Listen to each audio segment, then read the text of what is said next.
trying this again.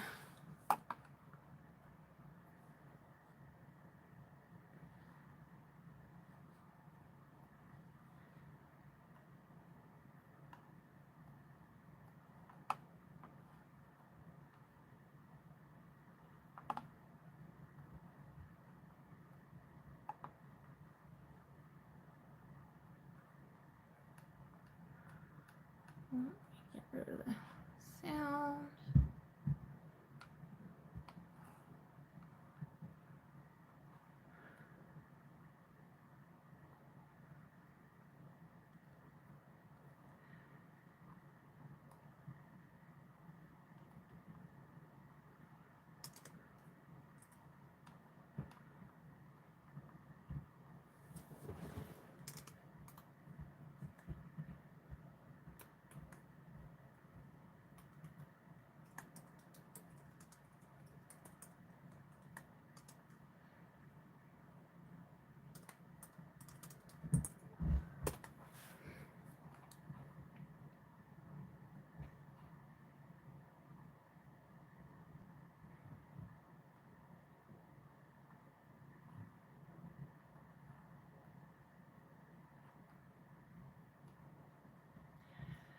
Okay.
Okay, we're trying this again. Third time's the charm. But this time I have to go on my phone. So we're gonna be going the old way again. Hello, hello, hello, hello.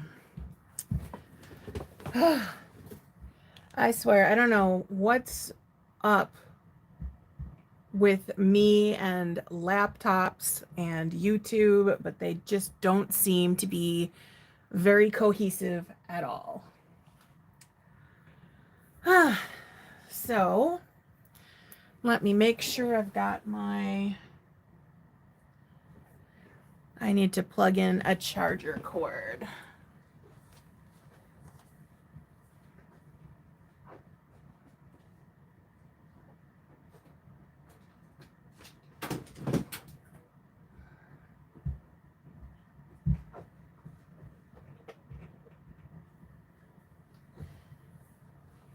Because I know this thing does not have a full battery. And I know that it will be trying its hardest to completely drain. So let's see if I can adjust this a little bit better.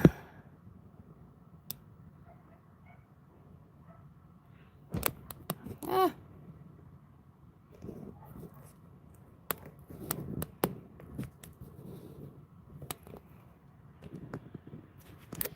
There. That should work. Should be able to see everything. I'll turn on another light.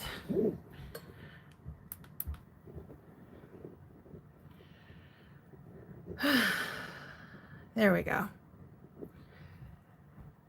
Okay, now I'm set up. Oh, that was not fun. Okay, again, hi. Hey, Katie. Keeping you company while you're organizing. All right, so I am going to be working on I'm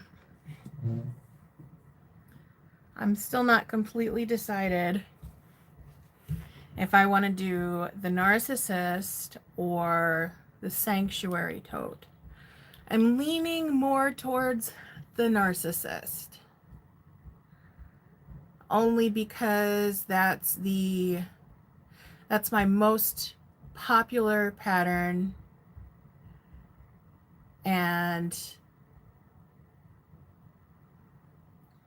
it just makes sense, but it's also the longest one.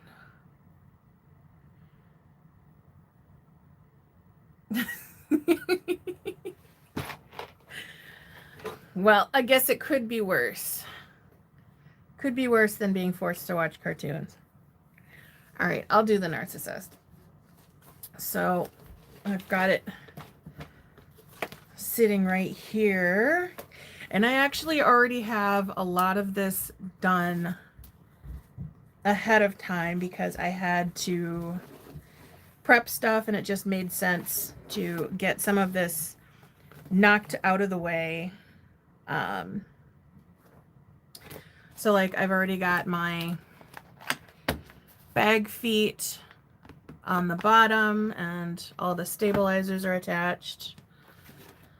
I am doing a batwing flap, but she requested a spider web on the batwing flap.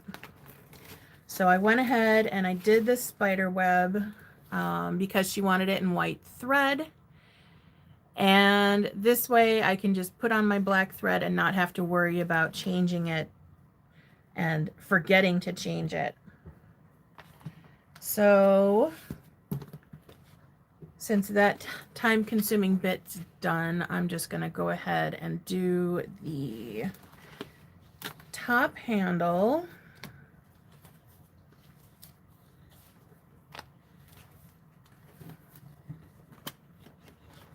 And then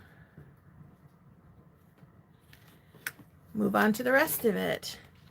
Hey, Melissa. I'm here too. Finally. Yeah, I don't know what happened with the initial stream.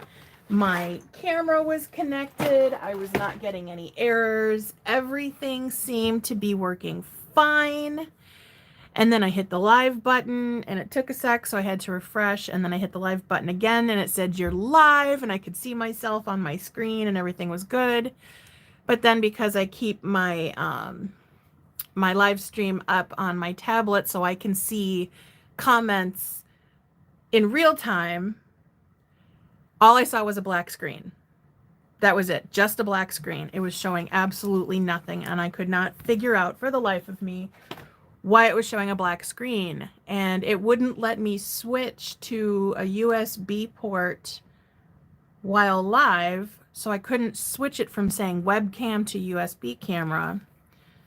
And when I stopped the stream, it still wouldn't give me the option. So I have to figure out what is going on between my new laptop and its connection to YouTube. I have a feeling that it has something to do with the built-in camera, which I do not use. So once I figure that out, what I might end up doing is set up private streams a couple of times to get it figured out. It's a pain in the butt. Hey, I'm so glad you could join.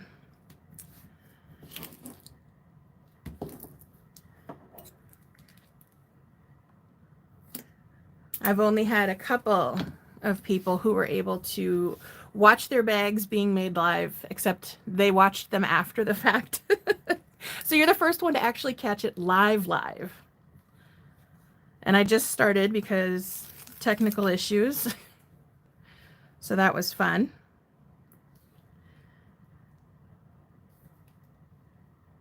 So I did pre-do some of this because this is such a time-consuming bag. And I don't know how long it's going to take me. I mean, I could have interruptions. My youngest has been having some issues lately, so if you start hearing a lot of pounding or stomping or screaming, bloody murder, that would be him. He's been having some episodes lately, but he is upstairs now, so I'm going to try and get as far as I can on this live. I will be stopping right before 7 p.m. Central Time because Liz is going to be going live. And I love watching her lives because one day I will learn how to make clothing. Eventually.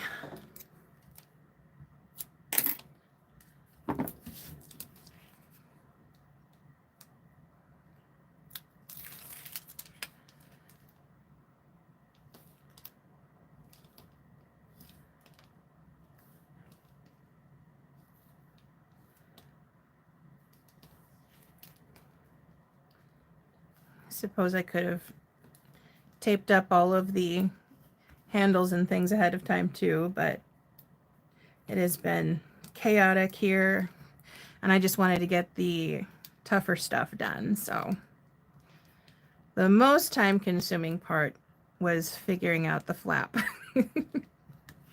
You definitely got me going a little sideways there trying to figure that one out. But I'm glad I did because that does look really good. It's not perfectly even. If it bothers me enough, I might end up redoing that part, but otherwise I think it's good. But now I know how to do it. I never thought to do a web on that flap, which might have made the last custom that I did with the spider web a little bit faster because I had to make a completely new flap for that one. Who's going live what? I'm live right now. Oh, later at 7, Liz is going to be going live. So Crafty Liz, she does, she makes bags, but she also does the clothing lives every Sunday. And she has been going live around like 2 o'clock every Sunday. But I think she chose a later time today because she was like under a tornado watch last night and got some flooding, and I think she's been off taking care of that and making sure everything is good to go. I did talk to her earlier and they made it through the night. No severe damage. The water stopped, so I'm glad for that.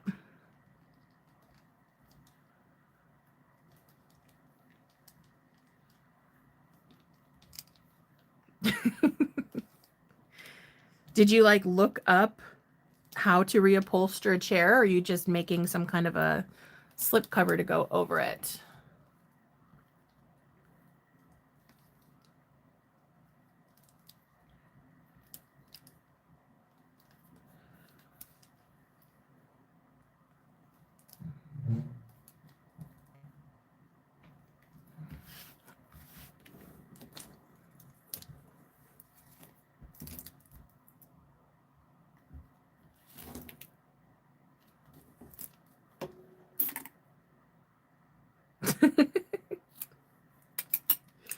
It was time. I have so many things in my house I want to reupholster, and I just have not. I can't be bothered. I just decided it would be best to buy slip covers, and then I don't have to actually sew them, which is a bonus.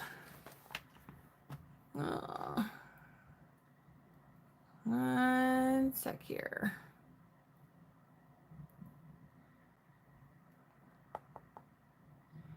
I can never, no matter how many times I've made this bag, remember what the measurement is for the top handle. I believe 1.5. Why are you not opening? It's either 1.5 or 1 3/4. I made sure that the ugly stitching would be hidden under the top handle base. But now I can't remember what the hell the damn measurement was. Kind of makes me wonder if other pattern designers have to look back at their instructions because they can't remember what they did. For me, it's like constant.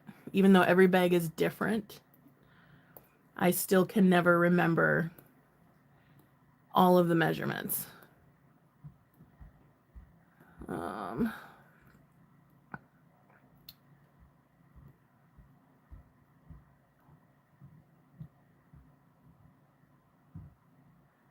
Where are ya? Here we go. 1 3/4. Okay.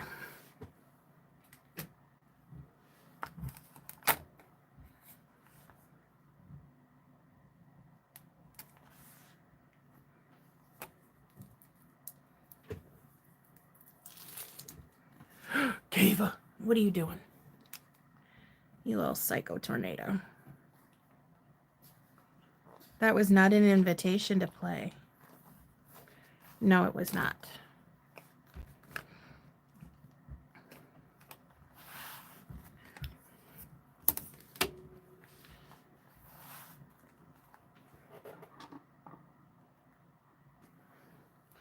You know what? I didn't even think about the top handle bit and everything. I just put tape over the whole thing. Talk about a brain fart. Annie, did you want me to continue with the white thread on the handle base and the top handle as well to keep it cohesive? Or did you just want that black thread?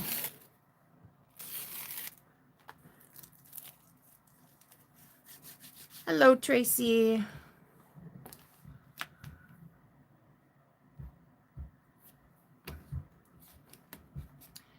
And where did my Choco go?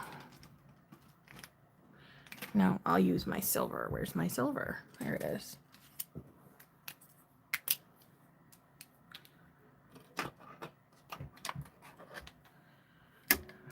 Okay.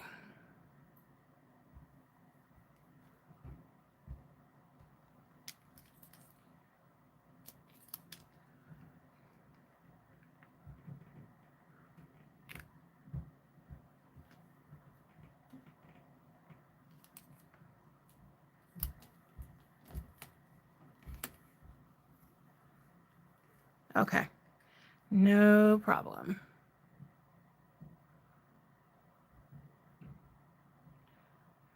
Three and three.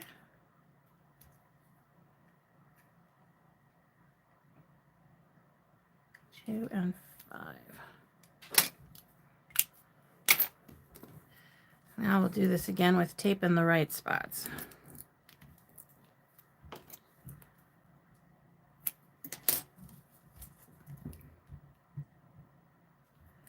You know what? I had to switch to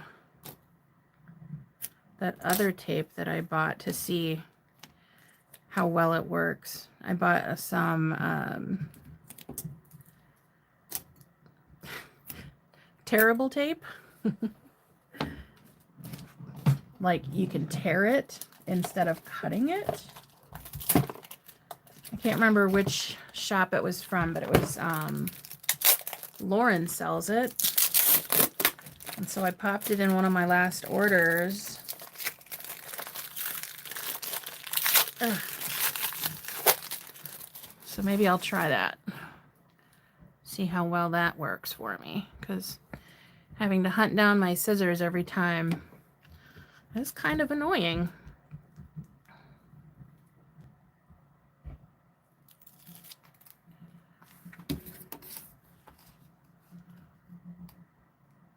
All right.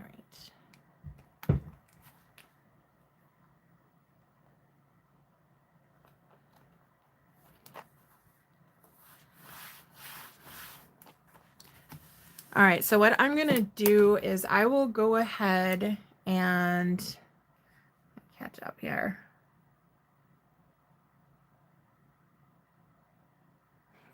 That did come out better than I thought it would too. It really threw me off because of how far down this is, because this is more elongated than any other spider web flap that I would do. So it took some maneuvering, and it literally took like 2 days to get it to work out because I had so many interruptions. But once I finally had it chalked out, I took a picture and then redid the measurements on my computer, and it turned out nicely. It's just these two right here. What I'm going to do is I will do the black stitching, and in the end, once I've got that part done, once all of this is done with the handle on and everything, if you don't like it with the black stitching, I am totally fine with redoing the entire exterior flap. Mainly because this guy right here came in too far, and I want to move it back by about 1/2 inch to make it more cohesive. So I just kind of want to shift it slightly. So let me get this done, and then if you don't like it, if you're not happy with it, I am totally fine with redoing it, and then I can just use this one on something else. That's totally fine. It's not a waste. Yep, it might have been the weft and warp if that's the stuff that Lauren carries. Yeah, that's why I laughed, because terrible. It is terrible, but it's not terrible. You know, there's actually... Hey, Wendy. Yeah, it's lovely technical issues and everything. I finally just said screw it and went with my phone. I just hope the battery stays. So if my screen goes black all of a sudden, it was the battery and I won't be back. But the Wah-Whack, hey Nicole, the Wah-Whack tape for some reason has been really funky, and I don't know why. Chalk it up to being a bad batch, but I've noticed that when I pull it off of the roll, it gets stuck on the paper. So I'm assuming that it's just a bad batch. I've only had the problem with the 1/2 inch, but oh, that's nice. That doesn't mean that it didn't still happen with some of the smaller, or any of the other sizes rather. I've never tried the 1 inch, so I don't know if that one was affected, but I have not had the issue with my 1/4 inch or 1/8 of an inch. Just the 1/2, and it has happened on my last 2 rolls.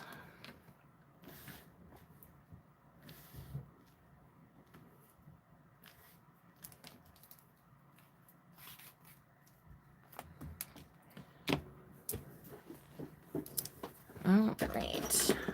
Let me grab my top stitcher.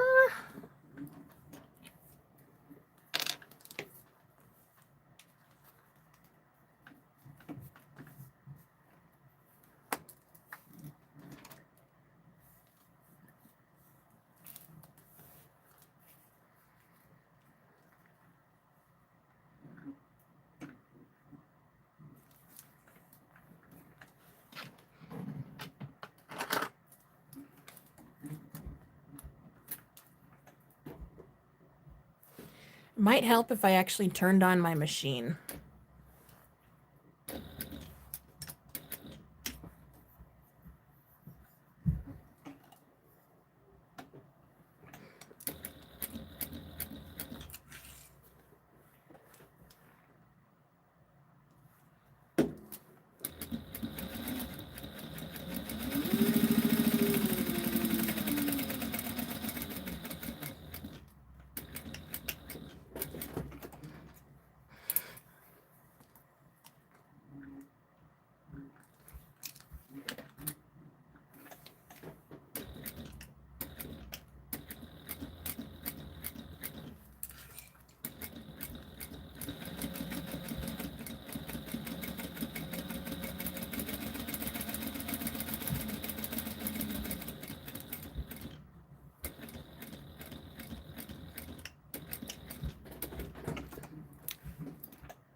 Okay.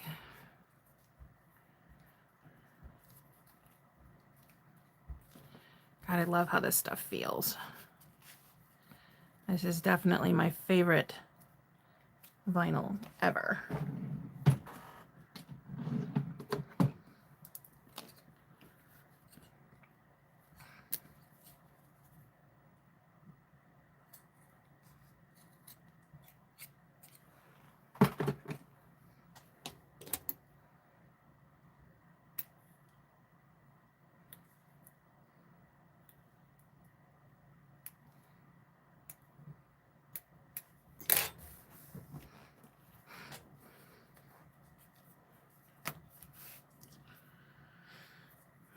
Right. Now, oops.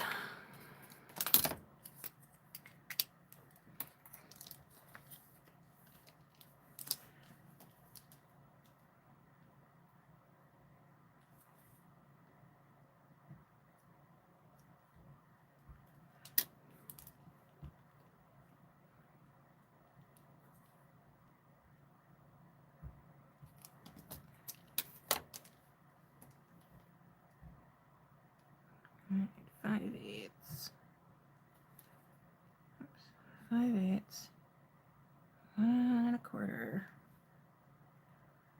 2 3/4. 3 3/8.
I love that punch, but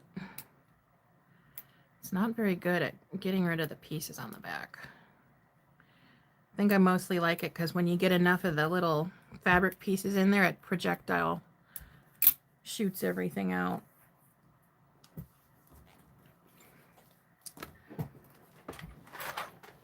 All right. So I'm going to be adding all of the bling to this bag.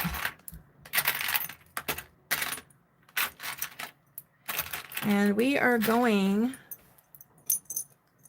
with Bronze Hardware. One of my top 3 faves. I always go to bronze, black, or gunmetal. Silver is close behind, but this is definitely in my top 2. And I have in my organizer drawer, I actually have them arranged by favorites. So the black drawer is the top, and then the bronze, and then the gunmetal. It's humorous. So I'm going to go ahead and put these on first so I don't forget them, because I forget things a lot.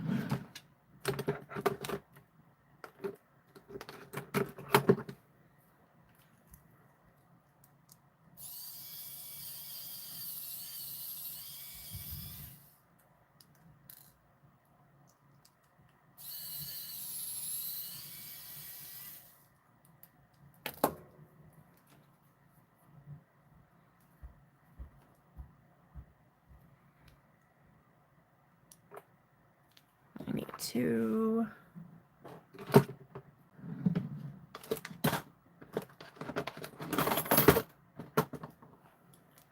widen this just a hair.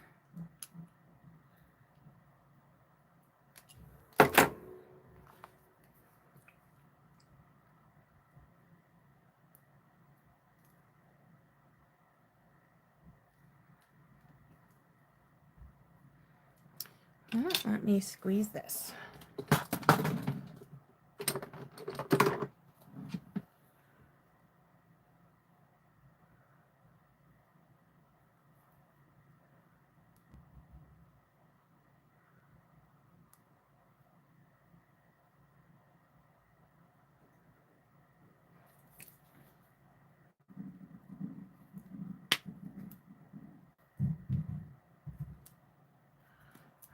It sounds like my son has decided to play drums again. He wants pretty much every single instrument under the sun. And if we don't buy it for him, he will make one. And so he's decided to take an empty protein container and paint some designs that he saw on some African drums on the side of them and proceed to hit them, pretending that he has said drum.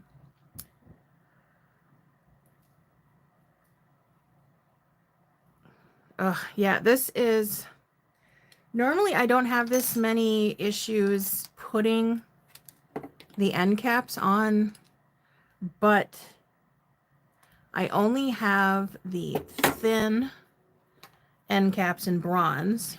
Take that off before I drop it. And this is a thick vinyl. So gotta find a happy middle ground.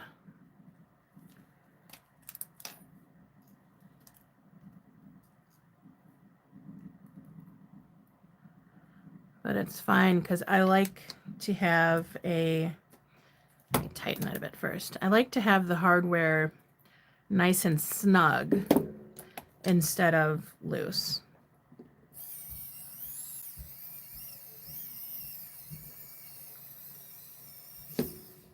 Looks like I need to change my batteries again.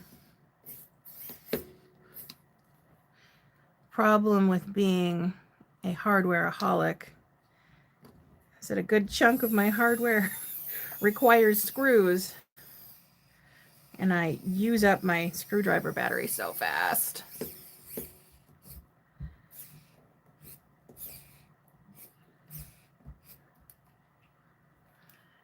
Yep, that kid's definitely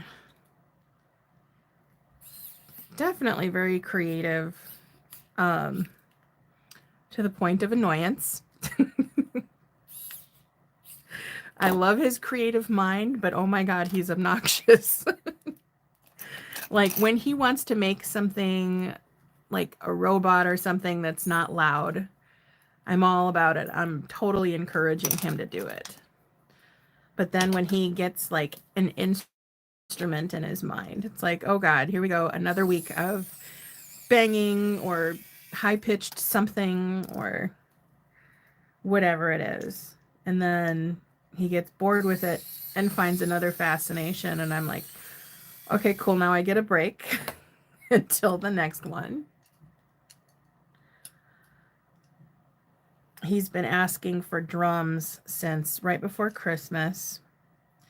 He was also asking for a ukulele and a keyboard and a guitar and an electric bass. He got the ukulele for Christmas. He got a keyboard for his birthday. He got a recorder at school like last year. So now he's still pushing the drum angle. And having been bouncing from musical instrument to musical instrument, that part of me is like, you know, I love this, that he's so interested in so many different types of instruments. And then the part of me that used to be in a band is like, oh, this is sweet because it's something he can carry on through life, and maybe he could get into music more one day. And then the ADHD side of me is just like, fuck that noise. Can't do it. I wish this kid would have a quiet hobby. Stop picking up all the loud crap. Yeah, actually, it was my fault for getting him into the electric bass, because I showed him mine, and he loved holding that thing. We took a bunch of pictures so that he could see himself, and luckily it's in a hard case with locks on it behind a very large amp tucked in the deep crevices of a closet. So he will not have free access to it. All right. Now, I can't remember. Was I putting 3 or 4 rivets on the handle? Oh, no, we're too far. So I got to do the handle as well as the base.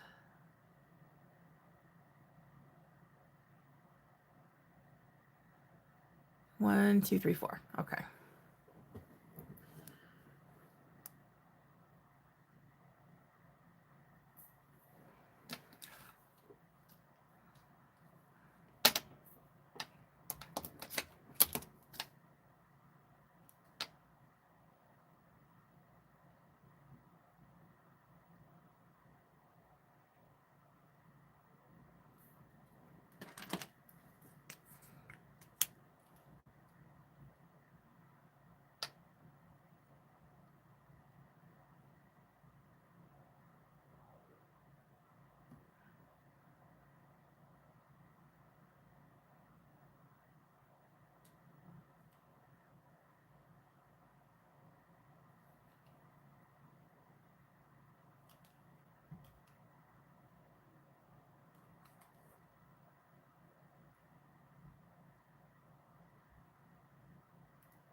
Let me use this other hole punch, because this one will actually move the fabric off of there.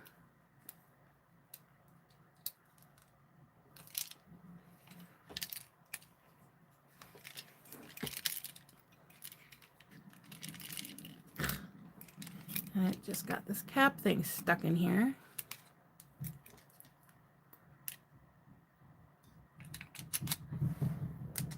There. Yeah, there he goes with those drums.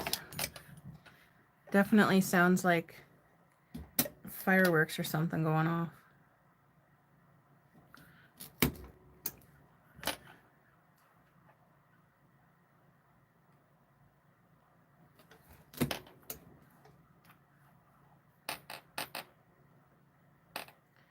So what is everybody else working on today? I know that Katie's being a human trampoline, and I know that Melissa's trying to fix her chair. Another Annabelle. How many have you made so far?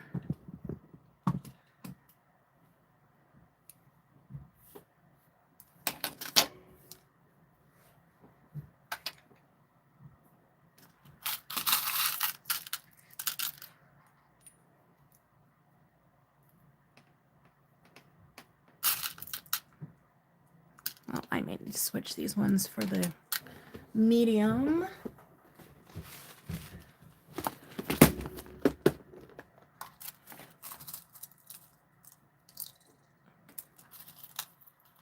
Oh, wow. I have not made any of those. I don't even own the pattern. I put myself on a pattern freeze. There are way too many patterns out. I had to stop looking. And I know that Oro Rosa is about to be releasing like 3 patterns.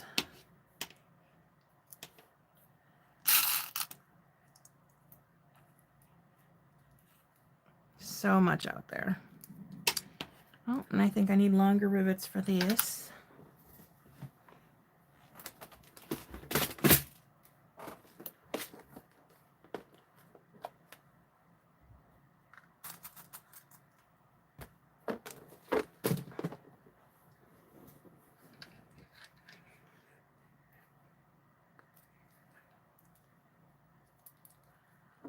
Nope, we're going to go longer than that.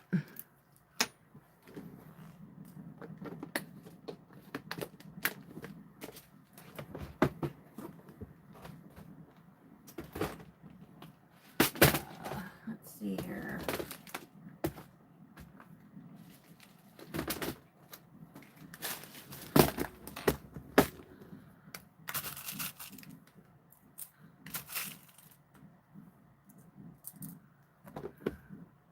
Let me see here. Are these are 8mm caps, and these are 9mm caps. So let me swap.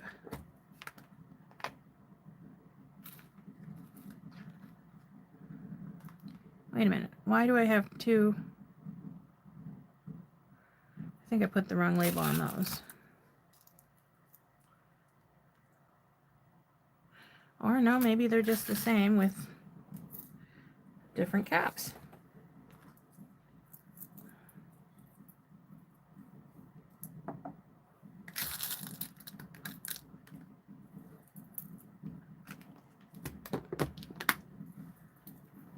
I'll sort those out later. Oh, I've got too many sizes of rivets here. Way too many. But I tell you, these 12mm posts definitely come in handy. Whoops, did I grab the wrong ones again?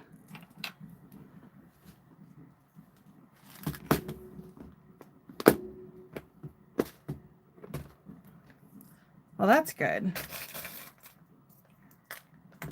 That is definitely good.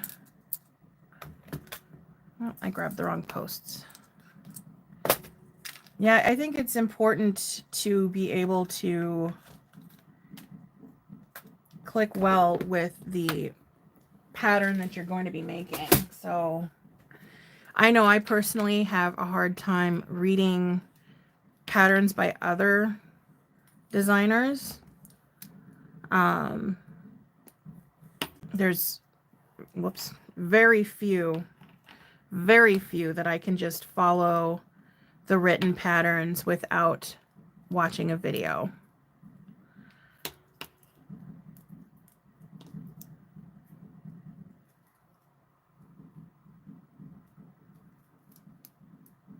Scoops Ahoy. Who? I've heard of that. Who is that? Who made that one? Oh, and we got a faulty cap.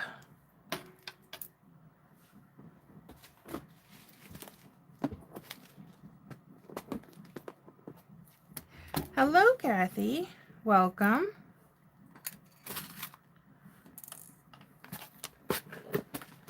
Make sure the rest of the caps are okay before I put the container back. Yeah.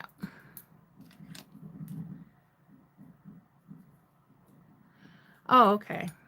Yeah, I don't think I've actually seen that pattern. I know I've heard of it. I hear all kinds. But I went from buying every single pattern that I saw and knowing the names of all of them to just kind of hearing them in passing. So, wow, that kid is all the way up in his room, and he's just going nuts. Now, these caps are slightly different colored, I think. So I'm going to have to switch those.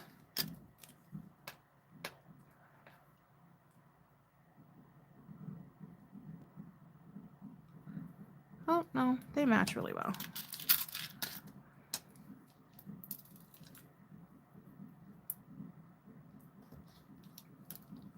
Wow, he is going to town. I don't know if you guys can hear it or not, but it sounds like there's a parade going outside of my house with how loud he's banging on that container.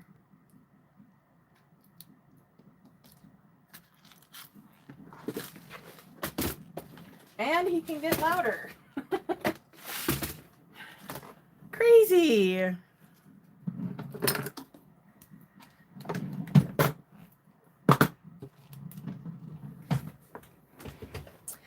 Maryland wallet. Is that... Oh gosh, I want to say that's an older one, right? From like 2020. If it's the one that I'm thinking about, I think I've made that one before. Why am I getting ready to stitch my rivets?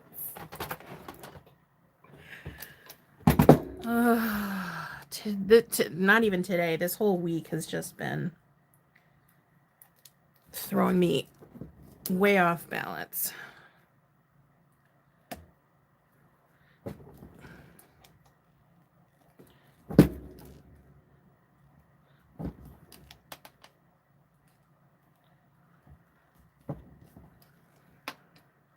Is it Lynn's? Yeah, I think I made that one once.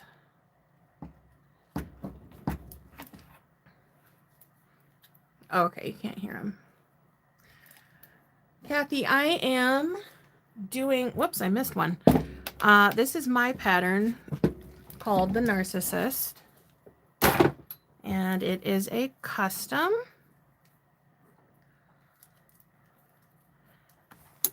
So I thought I would do it live. All right, let me get my measurements on here. Choco.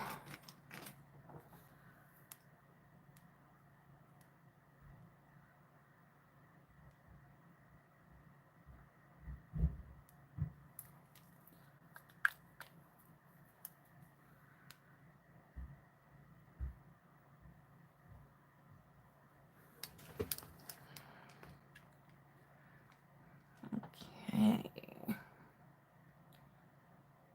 3 and 3.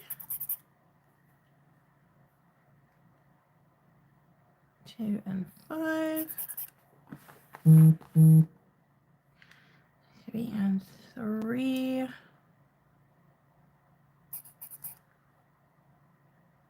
2 and 5.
Pull this through first.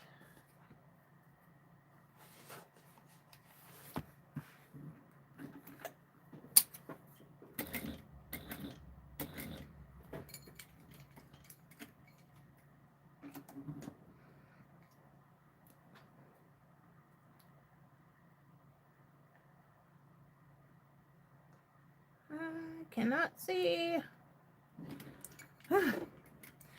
The only downside to doing black thread on deep black vinyl is that sometimes it's just a little too dark to see.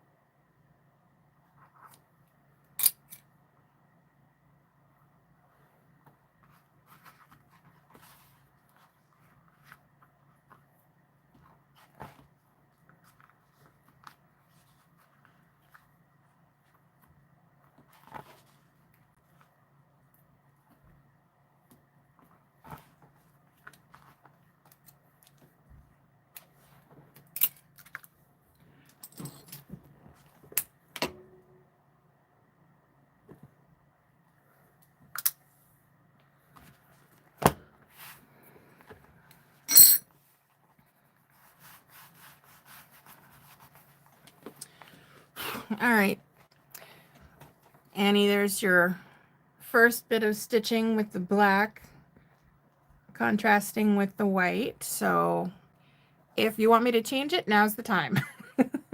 Or like I said, I could remake it later. But I don't think it looks horrible. I think it actually looks really good, and it does make the white stitching stand out a lot more.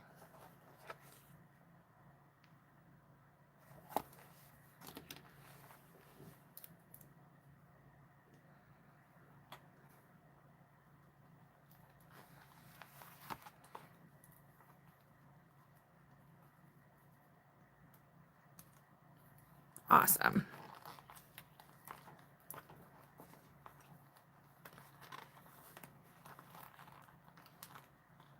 All right.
Oh, you know what? I totally spaced on, and I'm glad I only have one side stitched down. The rivets in the center. Got to get those. That is actually, like I was talking about before, these are my patterns. I mess them up constantly because I always forget stuff. This is one of the things I always forget. I always forget to lay down the center rivets. So having to maneuver around the handle is not fun. So I am glad that I caught that now.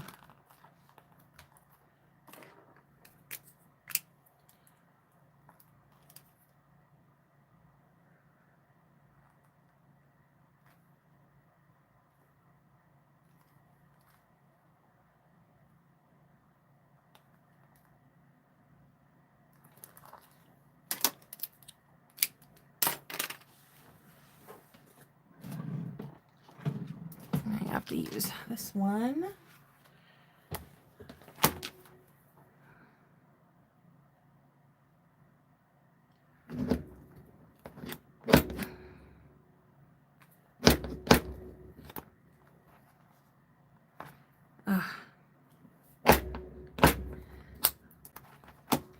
Brand new hole punch, and it doesn't even want to work.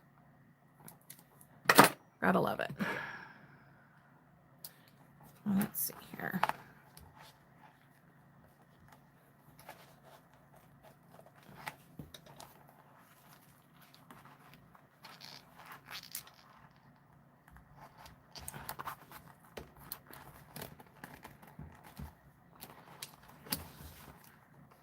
Roll up.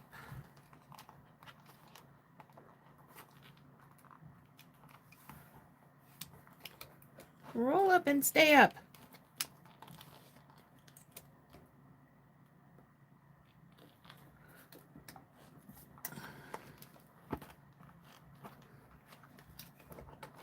I might need to use my old handheld. That'll be easier.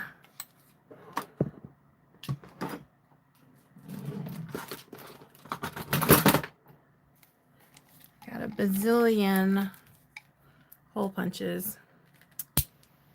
See, this is the one thing I don't like about this one, is that the punches don't stay, which is why I ended up buying the upgraded version of it. But that one doesn't always fit. It's really quite annoying.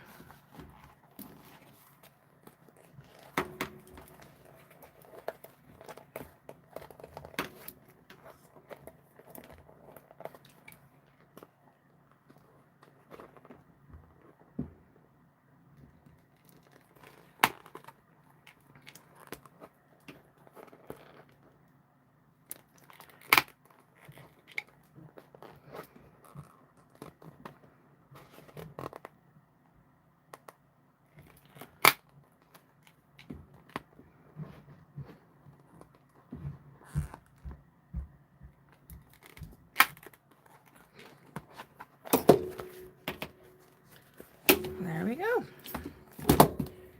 As busted as this thing is, it's old trusty. I might just end up buying another one. It's too big for my hands and it's bulky, but it still works.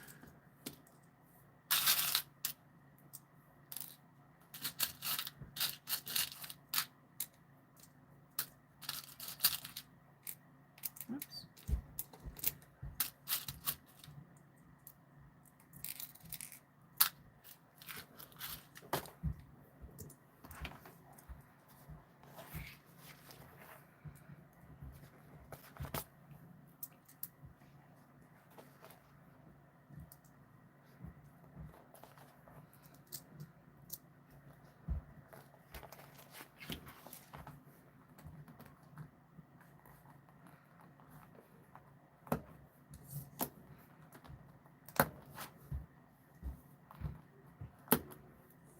God, I love how good bronze looks against black. So classy.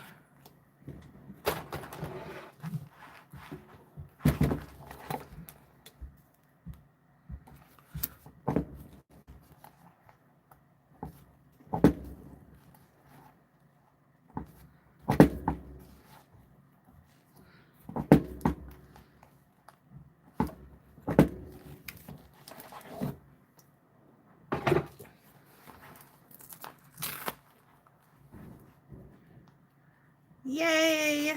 Now you can actually sit comfy. Oh my God, what is he doing up there? He's found something else to make noise.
I'll just stick with this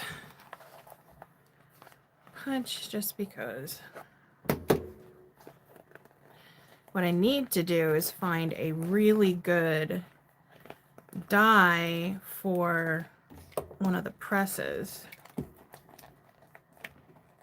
But the hole punch die that I currently have is just one of those spiky dealies.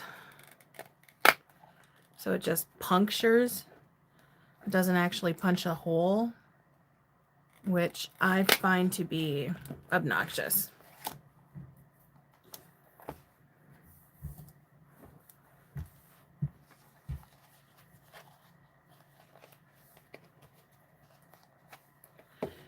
I can do this with one hand, can't I?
Perfect. So just to point out, because I know that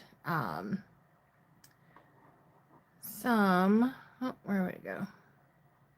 Some people don't really pay a lot of attention to the hardware that they choose when it comes to certain types of attachments. And I just wanted to point out one thing that I was actually asked about the other day. Somebody had messaged me on my business page asking why I specify what size rectangle rings to use on here. And you don't have to use these. I know that they're a little harder to find. But these ones, they're a more narrow style of rectangle ring than what typically people use. Let me pull these out here. So this is more common for a 1-inch rectangle ring, and it's about a 1/2 inch in diameter by 1 inch on the inside. And these are what I recommend for the narcissist. And these are actually about a, what is it, a 3/8 of an inch in diameter versus by 1 inch. And the reason why I use these is because they work perfectly with the measurement for the handle. As you can see, the handle lays flat. So you pick it up, you got a nice 3D handle. When you don't want to use the top handle, you can lay it flat because the measurement works with these. Now, if you wanted to use the ones that have the 1/2 inch opening, you would either want to move your placement out more, or you would want to trim the size of your handle, which would make the end caps, if you use them, closer to your hand. Like this is the perfect width for 4 fingers. I don't know how I settled on this, but after working with this pattern since 2021, this is how I've fine-tuned it. So you can absolutely change it up, but that is the reason why I specifically use this size of rectangle rings. I don't know what it is, but to me, having the satisfaction of the handle laying completely flat is just perfect. I don't know why. I'm weird like that. I think when I first designed the pattern, I was using D-rings for the handle, but I quickly changed that to rectangle rings, and then I messed with the measurements so much. And when I saw the hardware for these, or when I saw these rectangle rings the first time, I needed to use them on something, and they just fit perfectly with the pattern. So that's what I use now. All right, so now I'm going to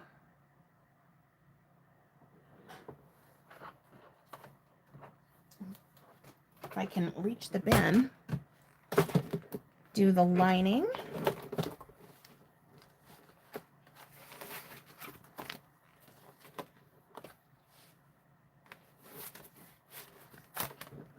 And the zipper pocket. So set that aside.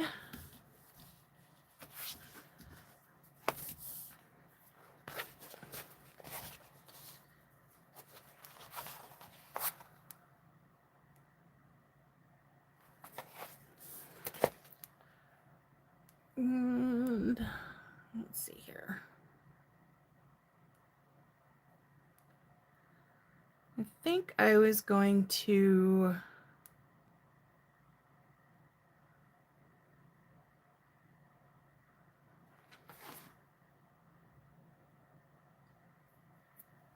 trying to think, because you know what, actually nope, Annie, if you're still here, I'm going to get your opinion, because then that'll depend on whether it will help me decide whether or not to make an adjustment. So what I was initially going to do is put the orb weaver on the inside pocket and Morticia on the main opening, and then do the dangly on the flap pocket. But my only concern is the dangly bit. I don't want it to hang down past the flap. So it would hang down probably just a little bit so that you actually see a little bit of the spider. So if you want the dangly bit on the flap zipper, I can do that, but I just have to move the pocket down a little bit. But the reason why I was going to do the dangly on the flap is because it's going to come in contact with movement a lot less. If I put it inside on the zipper pocket, if you stick your hand in there, you might accidentally pop the spider off trying to dig around in there. And having the main opening with this zipper pull, you might accidentally pull it off when opening the bag. And I think that the flap pocket would be the least used, or it would have the least contact with hands and quick movements. So which would you prefer?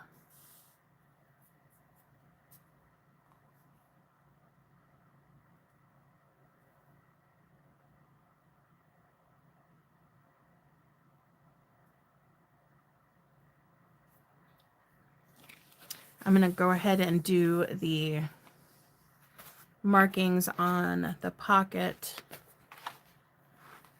Well, okay, perfect. Nope, I can totally do that.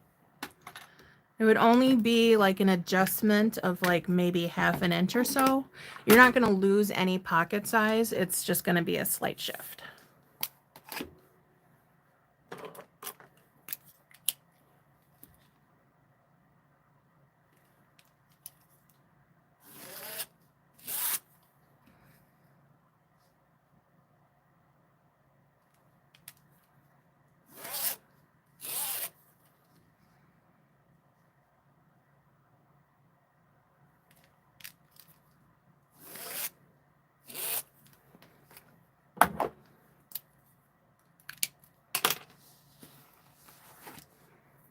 Oh, I don't know why I set that down.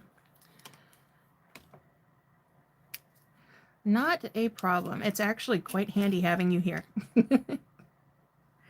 Maybe I'll make that a requirement for customs moving forward. If you buy a custom, you have to be there for the live video. That would be pretty funny.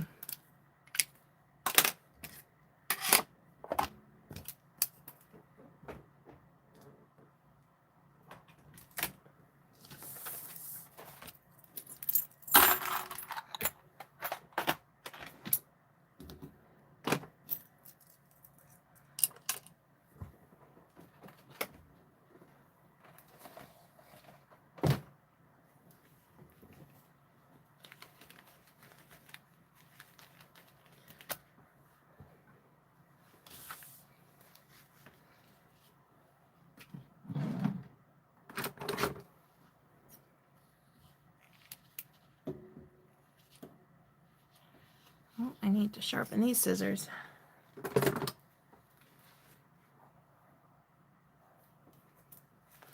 Oh, I love that you can.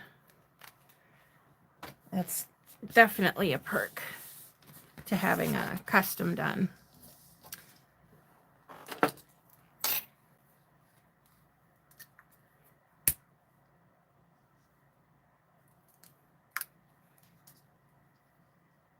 Oh, you know what? I'm going to try.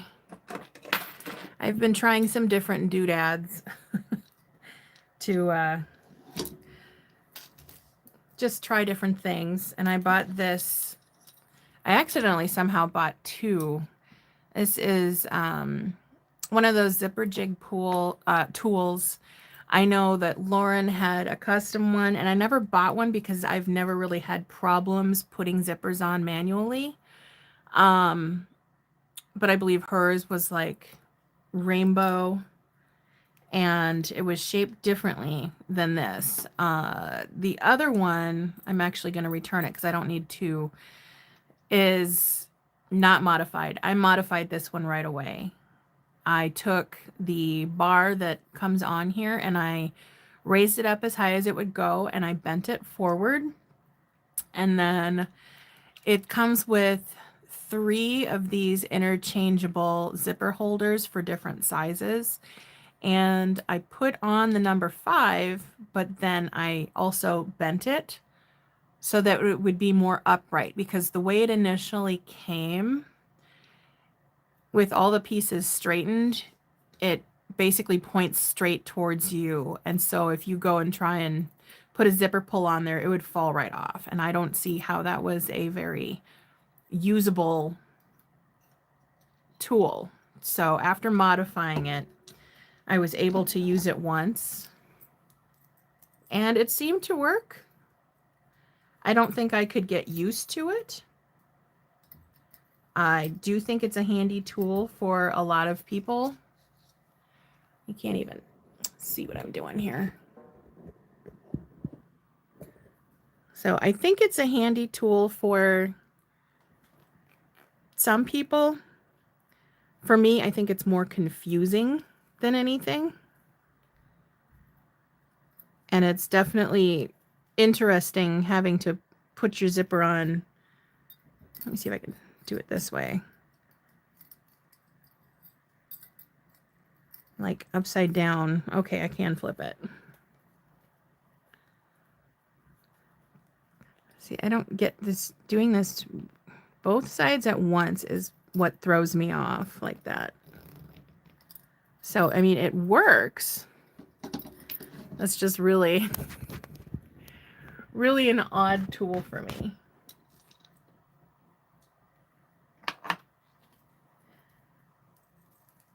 Okay, sure thing.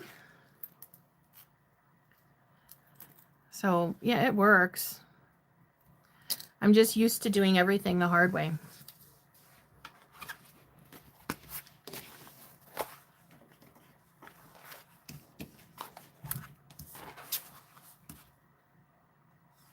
See, I haven't really tried many 3D printed things. I'm trying to think if I have anything. I mean, I guess the closest that I've got would be, I've got two of the, well, I've got three, but I believe these ones are, or was it this one? I think this one might have been the one that was 3D printed, and then this one was manufactured. Because this one's got writing on it, and it's got like the marks from the manufacturer plate. I mean, it seems sturdy compared to the other one.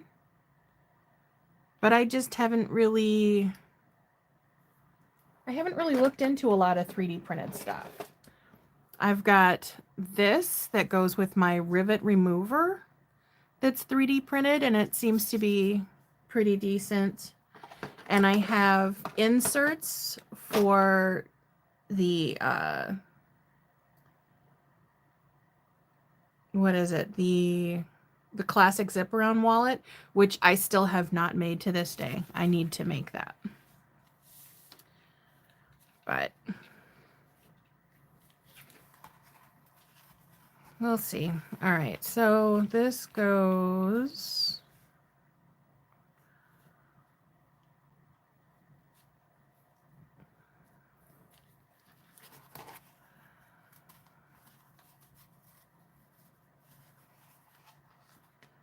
right there, so hanging down.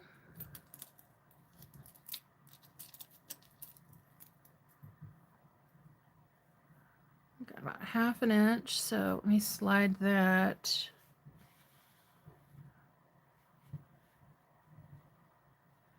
right about there, maybe.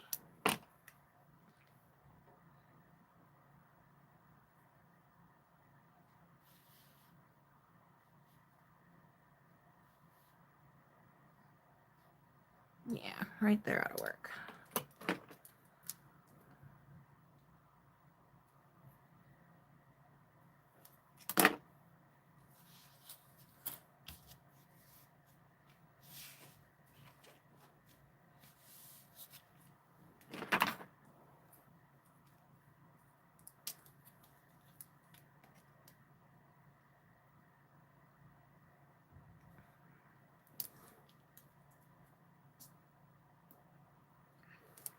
All right.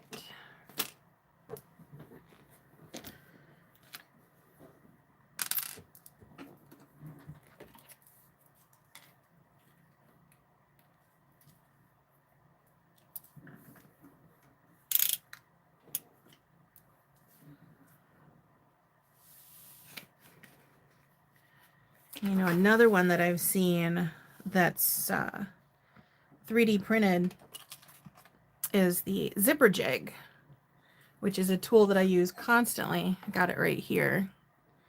This one I got from Myth Leather Co., but it's metal. And I've seen acrylic and 3D printed versions of these. Kind of makes me wonder how well they hold up.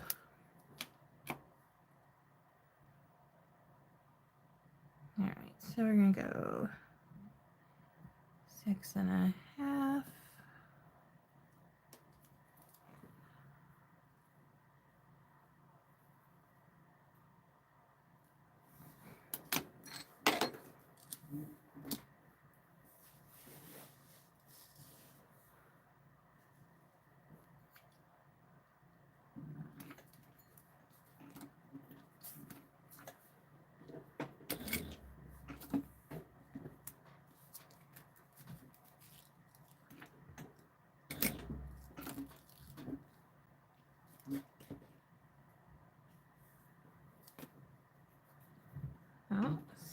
Somebody's trying to...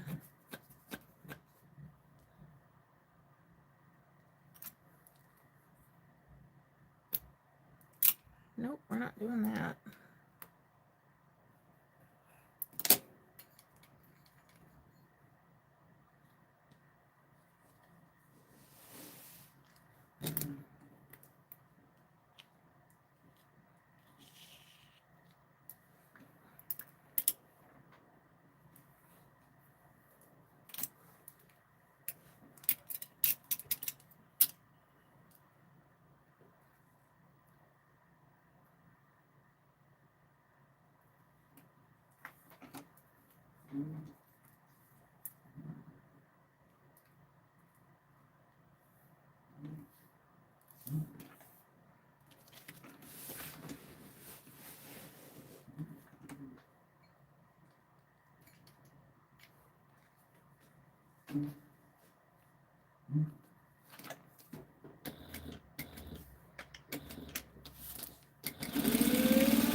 One of the ones from Myth Leather Co.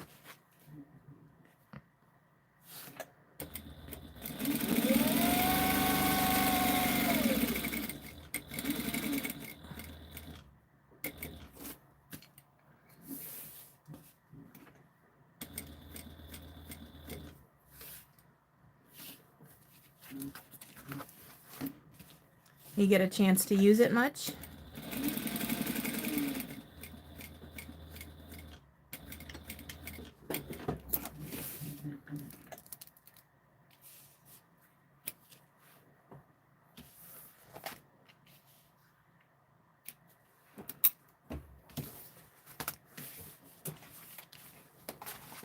I absolutely love mine. I think I bought it back in,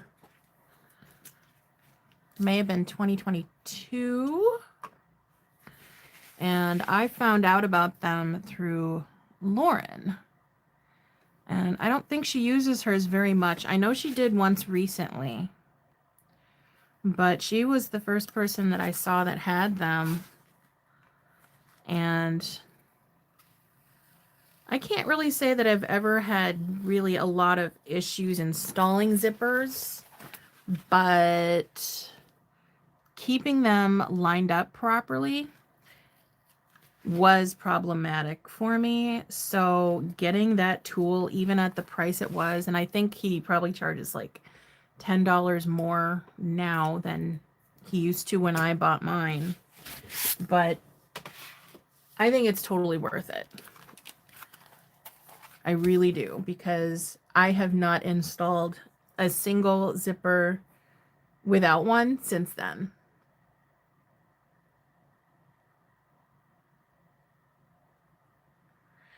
Yeah, I've seen them all over Etsy, but I saw this one first. I don't know if somebody saw them and thought, ooh, I'm going to do that, or if he saw them somewhere. I'm pretty sure that he did them first. I have not ever seen them beforehand, but that doesn't mean they didn't already exist.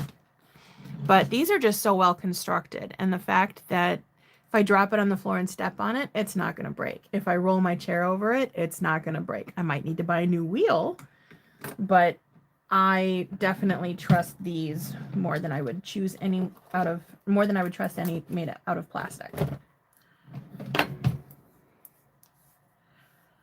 And for the longest time, I know that they had put their shop on hold for a while, but every time I put out a video using one, which is literally almost every single video I've put up, someone always asked me about them. And I was always telling them that the store's closed, but to go and pester Garth in the So Whatever group, which he's actually been a little bit more active lately. But I know that people have been asking about them for a long time. So I was really, really happy to see that he had made more. And I had asked him if he would ever consider doing shorter or longer versions. And he said if there's a demand for it, that he might be willing to do that. Because I was thinking, you know, shorter pockets, like having a little 4-incher would be helpful. And then maybe like a 10 or 11-incher. I believe this one is 7 or 8. 7. Yeah, this one's a 7-inch. So having, you know, like a 10-inch would be amazing because I like to do full-sized pockets in a lot of the bags that I do. This is called a zipper jig, and you can find them on the Myth Leather Co. website. I just checked. I think it was around last month's sewing marathon because somebody had commented asking about them. When I checked and went to go respond to the comment, they were in stock again.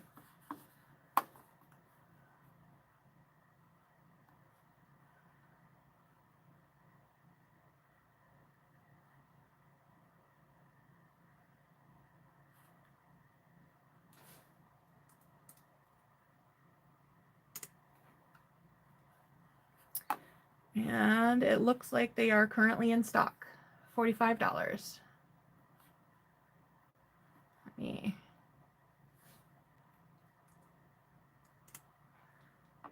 So there is the link.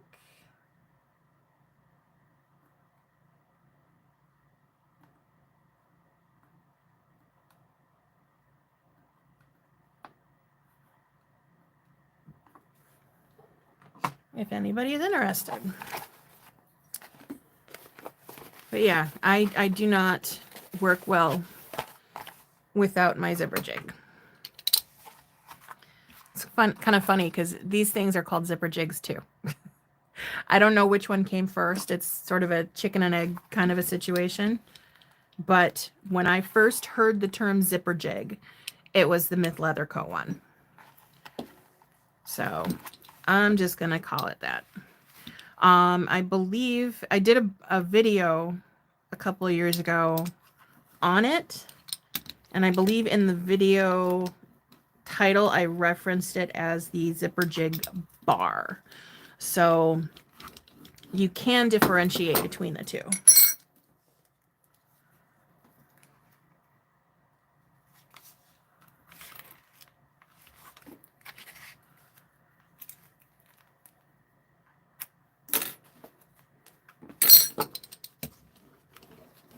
Oh God, if I ever wanted to try and challenge myself, I'd have to try and make a bag with 0 zip double-sided tape. That would be crazy. I don't think I could ever do that. Just kind of always makes me chuckle a little bit whenever I do a zipper pocket because I use so much zipper tape, or so much double-sided tape. Like there's 2 pieces, and then I put one in between. And then when I go to attach the zipper, I do another layer of it. But I've got nice, sharp, and crisp seams, which is the whole point.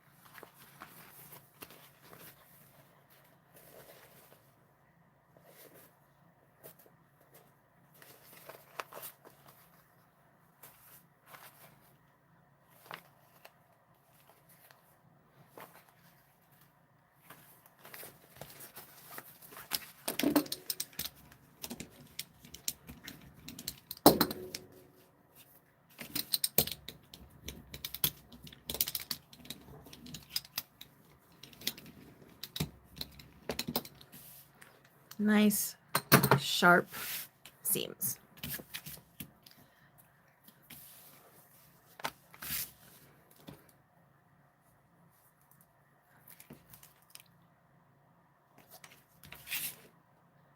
Actually, I'm going to use 1/8 of an inch tape.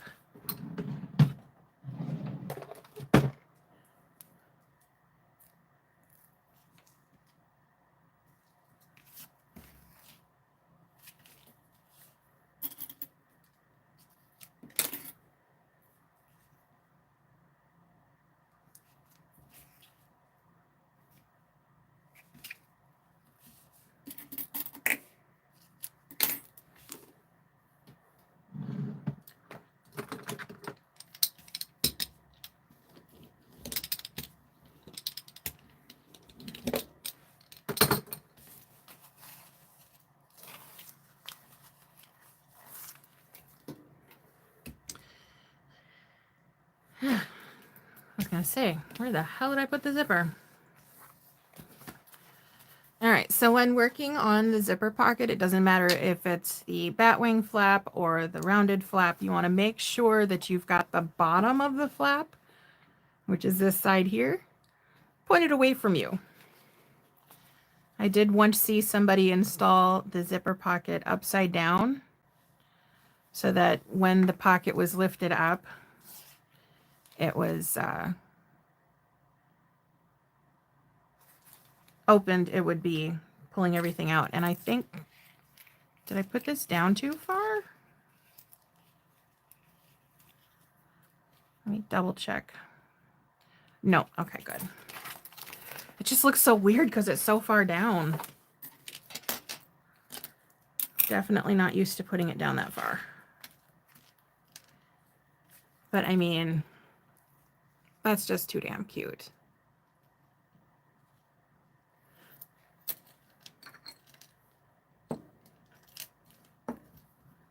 And it would suck to have this spider come off, so.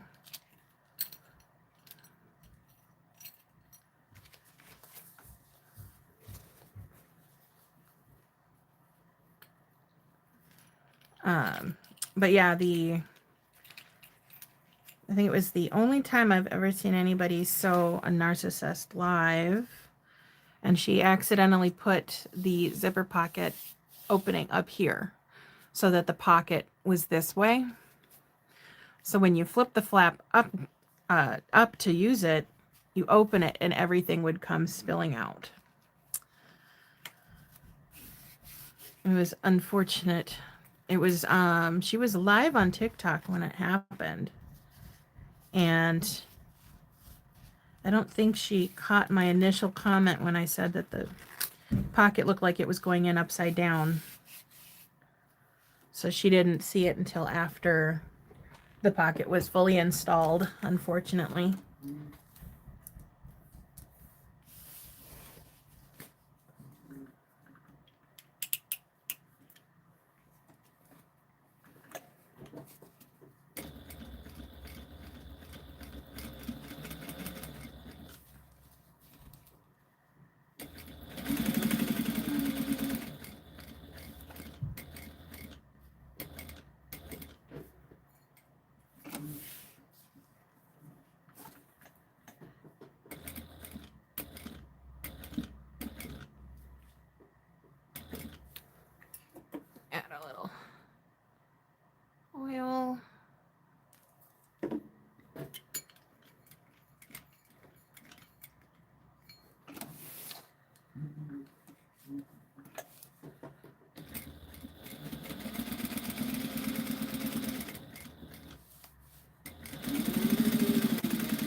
Oh, of course.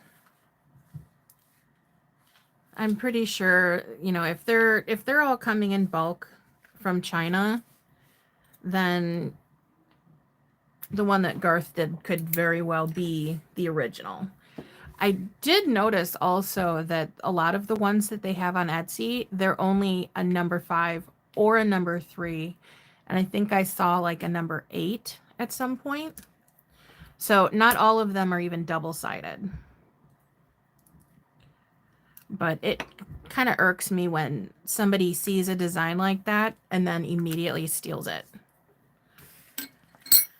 There was somebody who, unfortunately, nobody really called her out within the sewing community, who saw a corner tool that somebody posted that they found in a video, and it was available in China in some shop, and it was like an original tool that nobody else had done.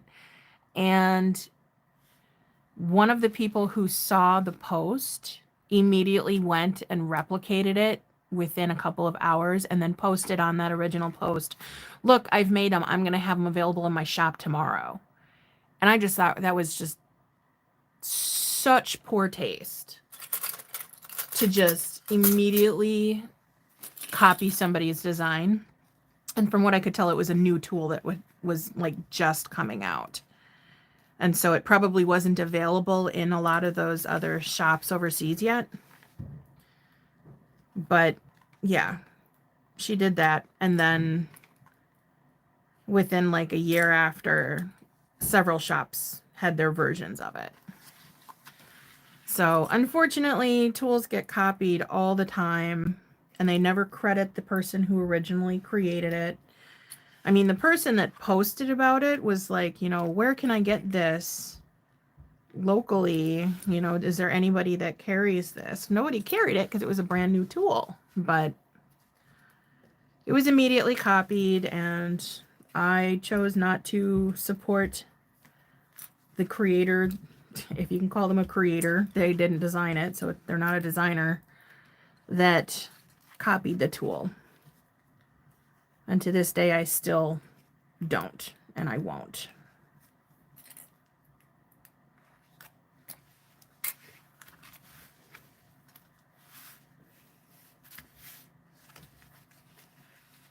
Oh, yay for a clean house. You want to come do mine?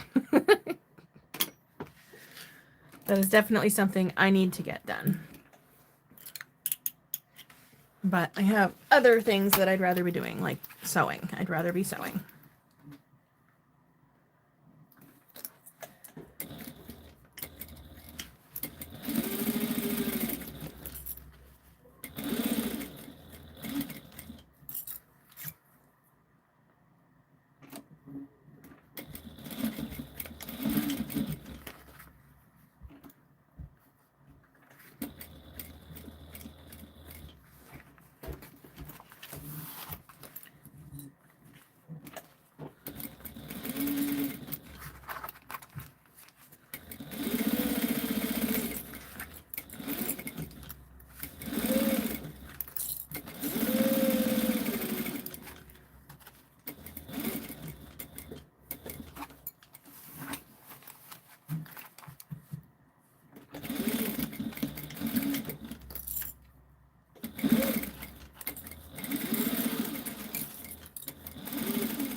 All right, so there we go. There is the lining pocket, and you see how nicely the zipper was spaced out with using the zipper jig?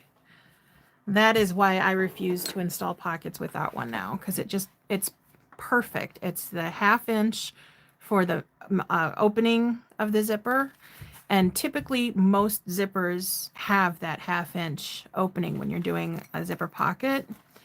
For some smaller things, they do have smaller pockets, like on, oh, what is that one?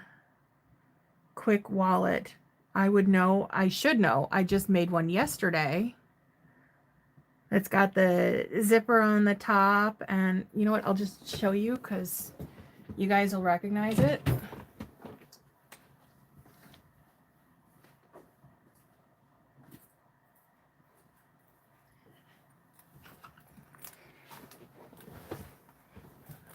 This one, which, oh crap. Well, okay, this was going to be a surprise because this actually goes with this bag. I totally forgot that Annie was watching. She may still be gone, but anyways, what are these ones called? I can't remember what they're called. But this one, the zipper opening is a lot more narrow, so I was not able to use my zipper jig on it. But I also insisted on doing the zipper on this the same way that I do all zipper pockets. So I stitched the lining into it, and it was a much smaller opening. But I still have to edge paint that.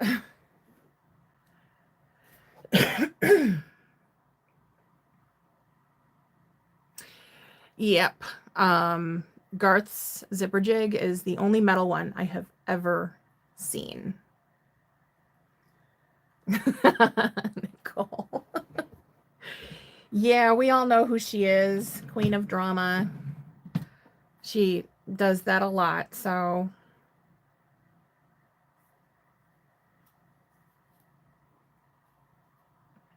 Oh God, I am so jealous of your bread making skills. I bought my husband a bread maker a few years ago, and he used it for a while, but he got bored with it.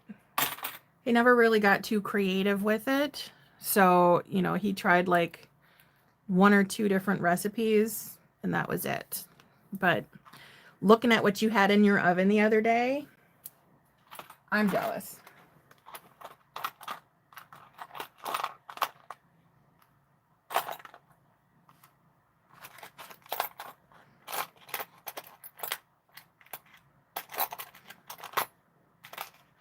Let's see here. So I need no, I don't need these ones. I need those.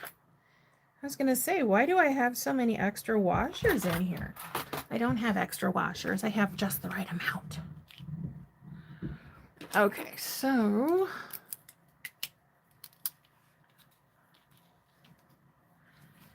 I'm going to install the magnets. Now, I need to basically do the tutorial video for the update to the Narcissist, and then it can be released. But I've been sitting on my hands for a while just because too much stuff going on, and I haven't been able to focus to sit down and do it. But one thing that I do differently is I recommend putting the magnets on the flap no matter what.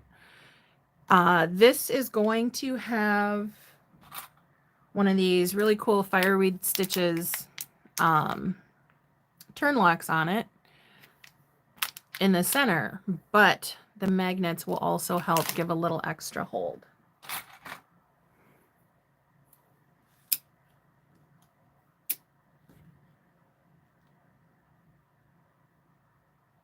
Oh, see, that's so cool.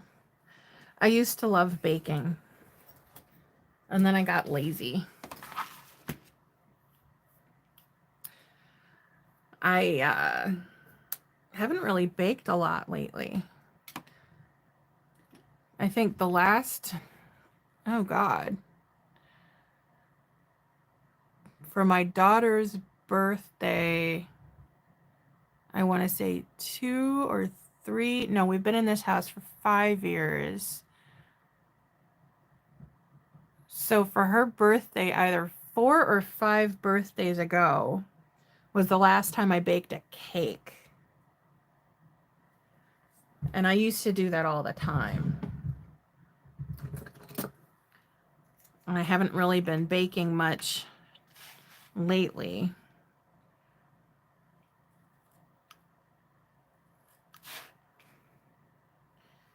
I haven't been doing birthday cakes for a while because I don't know why my husband always wants to pick up one from the bakery, and I can't stand bakery sheet cake, which is what he always gets, because it's so... I can't stand the taste of food coloring when something is strongly colored, and it just seems like it's really, really, really too sugary for me. So I always preferred my homemade cakes because I can control the sugar and vanilla levels.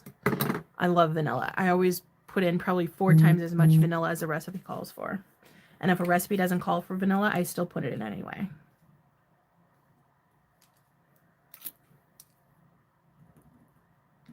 Like when I make buttermilk pancakes, extra, extra, extra vanilla.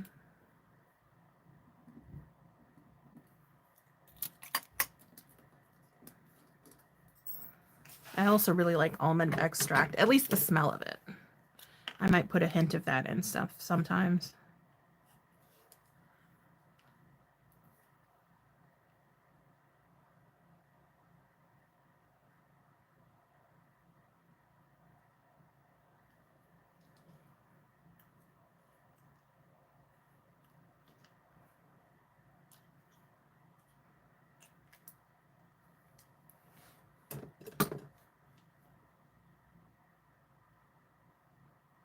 I don't even know what sulfites, is that it? I don't know what all the ingredient stuff is. I am fortunate enough to not be allergic to like anything except for pet dander, and I'm not walking around licking my animals. So as long as they decide not to curl up around my neck, I'm usually pretty good at not having to deal with any kind of allergens.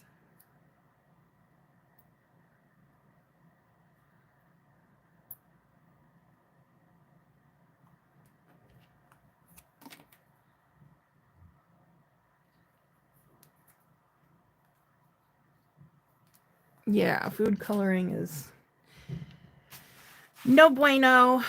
And unfortunately, to get, cakes to look all fancy and brightly colored, they have to use way too much, in my opinion. And once you can taste the food coloring, you've messed up.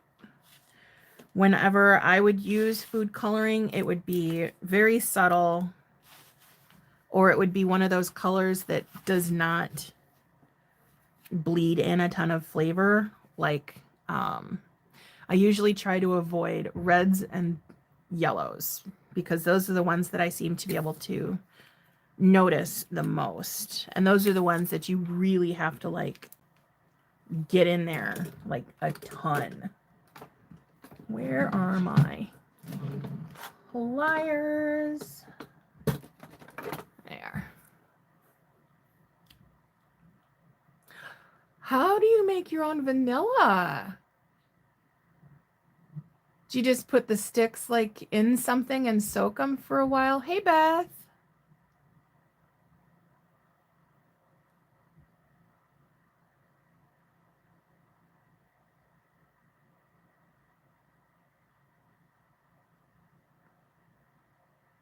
There really is a lot. This pattern is both my baby and my arch nemesis at times. I initially created it in 2021, and it was very simplistic, just a box shape with a flap on it, and I believe I had like a zipper pocket on the inside. There was no top handle, nothing. It was very, very basic. And over the years, it's evolved. Like, it's gotten out of hand. This is a very, very heavy duty pattern now. So there is a lot to it, but the plus side is it's all pretty much modifications. So you don't have to have a zipper pocket in the flap. You don't have to have the top handle. You don't have to have a decorative flap. You can drop it right down to the basics and it will still be an amazing bag. And I need my big hooks. Vanilla beans and vodka. 6 weeks. Oh, I'm so impatient.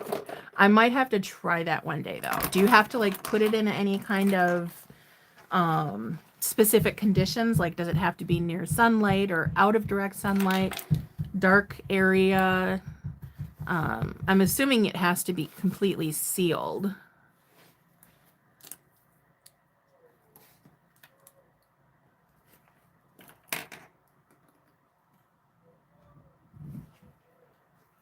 Oh, I haven't even put the update out late yet. Don't even talk to me about slackers, Melissa. I still have to put the update out. Once I get the tutorial video done, then I will be able to put it out. I just hate to put it out without a video companion to it because there is a lot and I want to make sure that I get everything in one video. Because the way I did it the first time, I had the entire pattern done and I did the video and I released it, but then I put the batwing flap and the top handle and all of the other add-ons in separate videos. So they weren't even part of the initial instructions. And people would see posts with the batwing flap and with the top handle, and they'd be like, well, I bought the pattern, but where's the instructions? You know, and I'd have to tell them you have to watch the video in order to see how to do it. And I suck at making tutorial videos. So telling people to reference the video kind of became not the best option. And so with all of the updates that I had done, I knew that I had to completely rewrite the instructions, and I did from scratch. I completely redid them. And it's been through the testers already. And I've already made all of the necessary changes. So now it's to the point where I just need to have my testers kind of read through everything to make sure I didn't miss anything and do the video. It's just, life has gotten its claws very, very deeply into me right now. My son is autistic and he's been through the ringer dealing with medications and situations at school, and now with all of the wonderful things that are going on in the US, you know, we're waiting for the rug to be pulled out from underneath us. So I just have not had the time to focus on putting out the Narcissist update, and it's been completely in the back of my mind because I have a bag pattern out there. I have videos to go along with it. It doesn't have the updates, but people can still make a functional bag. And I always encourage people to come up with their own modifications. So it's not like I put out a pattern that nobody can use. It's just not up to standards with what I do now. That's the only thing. So it has not been a priority, but I'm starting to clear my plate. I mean, so much has been pushed back. I was able to do 2 of the marathons this year, which is 2 more than I did last year. And I've been reformatting a lot of stuff on my website. I've been changing up how pattern or custom requests come in. I've changed the form, and now with working with Annie with it, I've realized that the new forms that I've been putting all this work into have errors because it only gave me half of her requests. So now I need to work on that to try and sort out what's going on with that. And there's just been a lot. It's just a lot. And I feel bad that I've told people that there's an update and that it's coming, and I keep saying that it's coming and it hasn't been coming because of how much crap that's been going on. So it is coming. I will get it up there. But that is where I sit right now, is just needing to get the tutorial video because there is so much in it.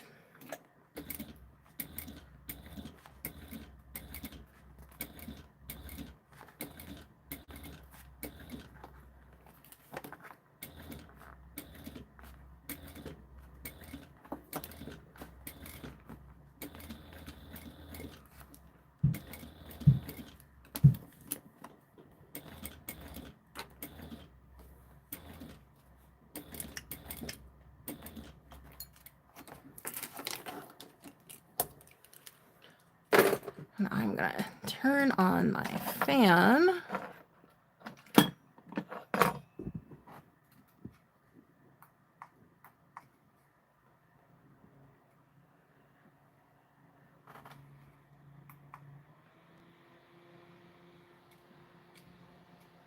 It's a tiny fan, but hopefully it's not too loud.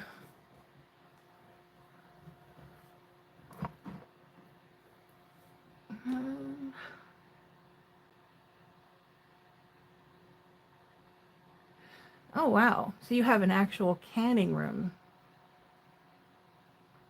I'm kind of jealous.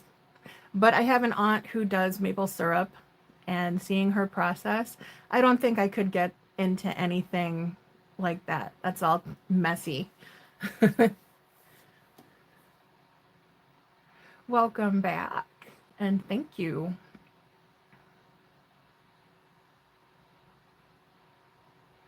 Yeah, the top handle, I really wanted it to be reinforced. And so having all of the extra stabilizer, I think, is essential, especially as somebody else who also uses the top handle on my bag constantly. I need to have a sense of security that the handle is not just going to fall off. So that was very important in the update. It's also very different from the initial video, or I should say companion video, because it wasn't in the first tutorial. So that is all in the instructions now.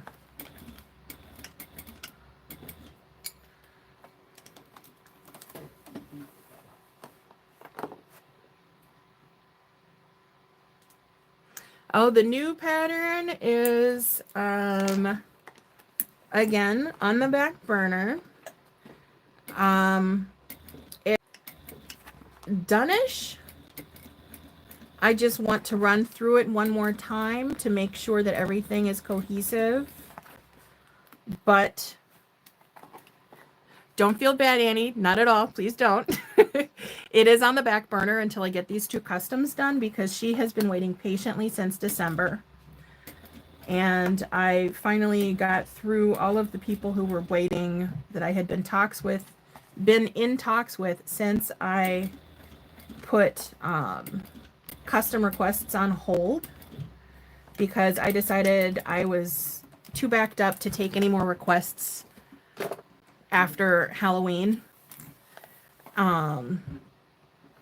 So much so that I never even managed to get photos posted of a lot of the customs that I had. So I just stopped taking requests, and anybody that I talked to on the side, I gave priority for customs. And so I finally got through the majority of those. Some of them are family, so they're waiting. But now that I've got most of it taken care of, I wanted to clear out the rest of the customs and get some of my website done as well as finish the new pattern because I wanted to send something new to the testers while I'm working on the video for the Narcissist. So all of my back burner stuff is finally coming to the front, which means the Narcissist will be eventually at the forefront of my mind.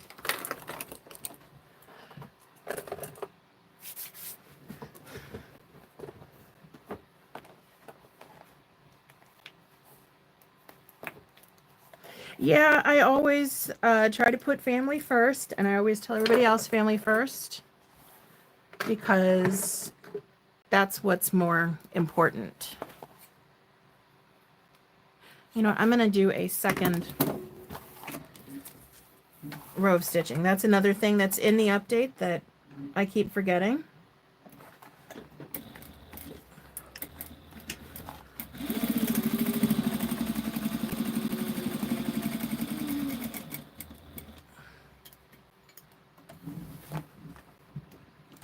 Oh, nope, there goes the bobbin.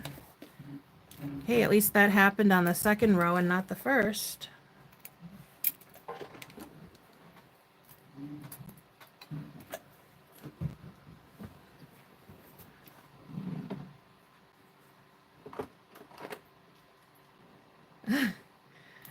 I'm trying. I'm definitely trying. Social media hasn't really been my forte. I would love to do more marathons. I decided not to do the one yesterday, even though it would have been so easy to get that done because it wasn't such a long pattern. But I had to step back and just kind of take a look at everything and prioritize, you know, knowing that I've spent the last 7 or 8 months putting everything on the back burner. I was like, nope, I'm not going to put anything else on the back burner for this. I'm just going to have to not participate, and I can catch the next one maybe. Which I need to take a peek and see what all is coming up. I was actually going to skip last month, but that's a pattern that I love making, and I don't get to do a lot of them. I had actually just done one like a month prior, but I wanted to, I think the last video, the only video I did of the Lauren was back when I was still on a domestic machine, when I was using my Husqvarna Viking, and it was before I really knew what I was doing. So I kind of wanted to have an update to that. And Lauren has always been so supportive. She's on my tester team, but with her schedule, she hasn't been able to do any of the testing yet, which, you know, I kind of don't blame her. Being an alternative sewist, my patterns aren't for everyone. Some of them people are more into when it comes around Halloween time because, you know, more spooky vibes kind of a thing. And nothing that I've really done has been up her alley, but I invited her to join the tester team because I was advertising in her group, and, you know, why not extend the invitation? And she is always so kind to put my patterns in her pattern chat, and she has been inspirational. I mean, honestly, it was when I found her channel, which is why I even started sewing bags in the first place. I was looking for different styles of masks to make, and then I just came across this woman who was making a freaking bag. I was like, are you kidding me?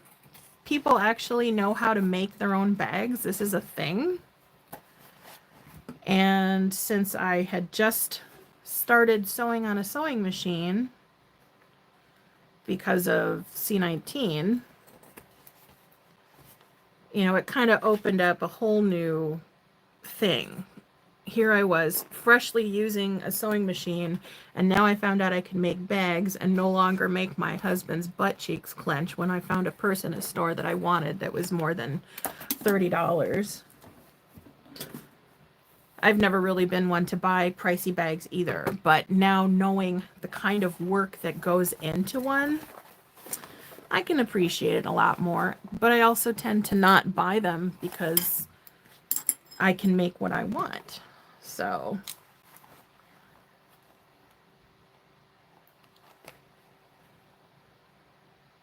I accidentally stitched the end of this zipper tape into here, so I'm gonna pull those, just that small amount of stitches out. It's not that big of a deal. Oops.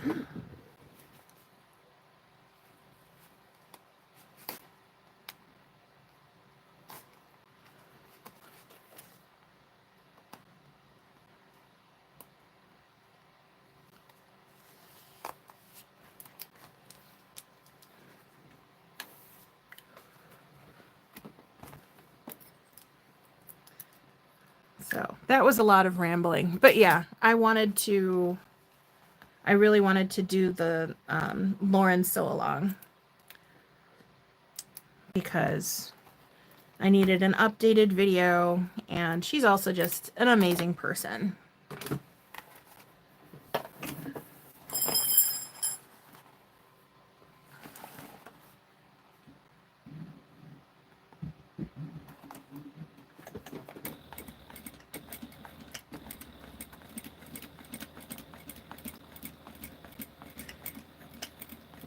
Well, that explains why that spot was a little bit thicker than it should have been. I didn't even stop to check.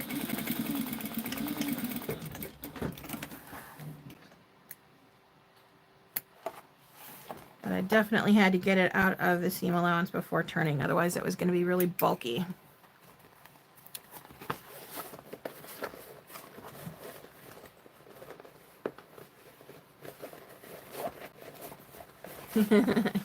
Hell yeah, spooky all year long.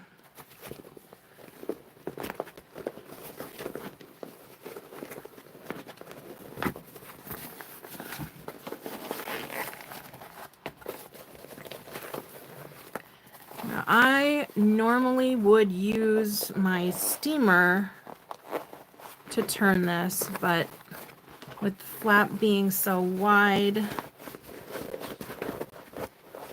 I don't think I really needed it.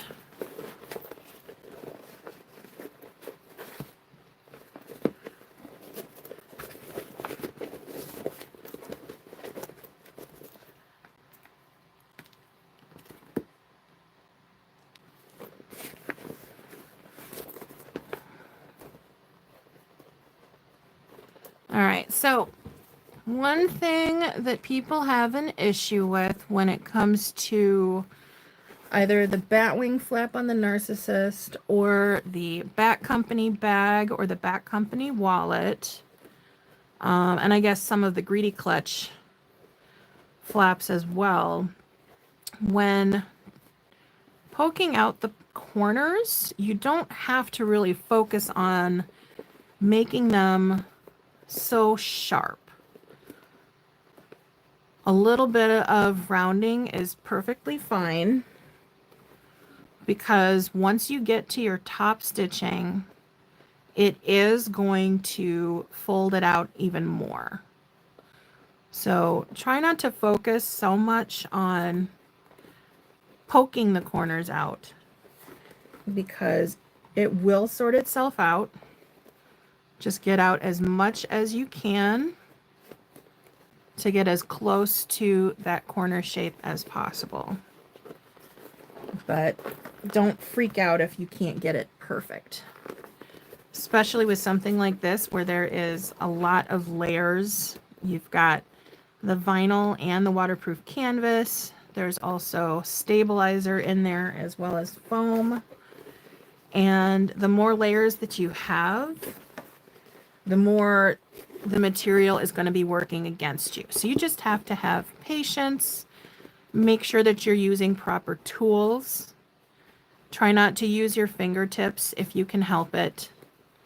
In certain situations, fingertips may suffice, but when you've got like longer nails or sensitive fingers, you do not want to push it. And when you are using a pokey outie tool, you want to make sure that you go slowly and go gentle so that you don't poke through your seam or poke through the fabric itself.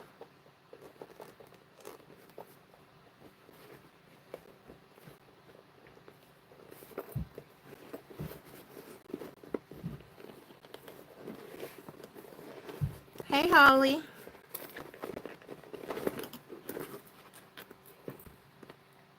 All right, so I don't know if you can actually see what I'm doing here. I'm using my hemostats to actually grip the corner. And then I'm just going to gently shove that. And then I'll back off and shove, back off and shove, and back off and shove until I can manipulate that corner to be close enough to where I want it. I do it a little bit more quickly, even though I tell you to do it slowly, because I have made way too many of these. So I'm used to doing it.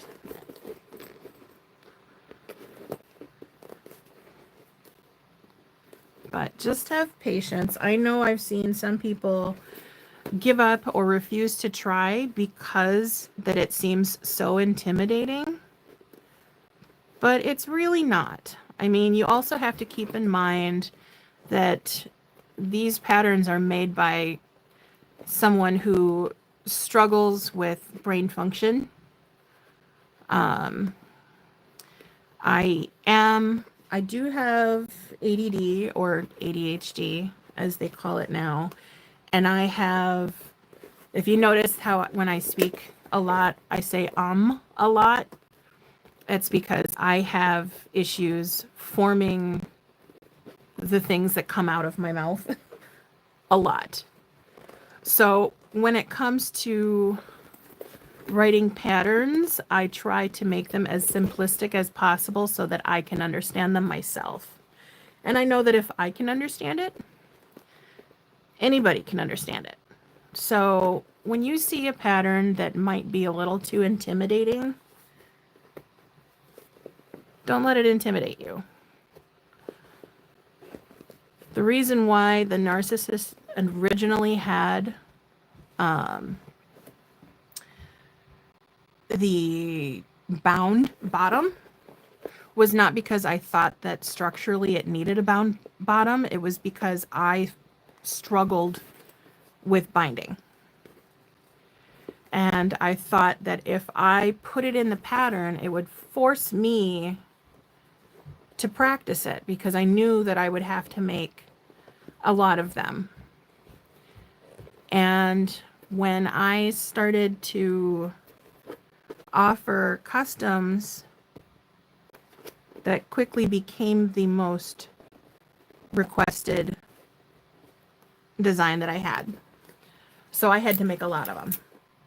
A lot. And I have changed away from the bound bottom to now being a drop-in lining because so many people struggled with the binding on the bottom. But I would still encourage people to try it. I am going to be leaving the original video up so that if anybody wants to sew it the old way, they absolutely can. I'm debating putting up both versions of the pattern, but I don't know. We'll see what I decide to do. Right? I love it. I love the way that looks. So now I am just going to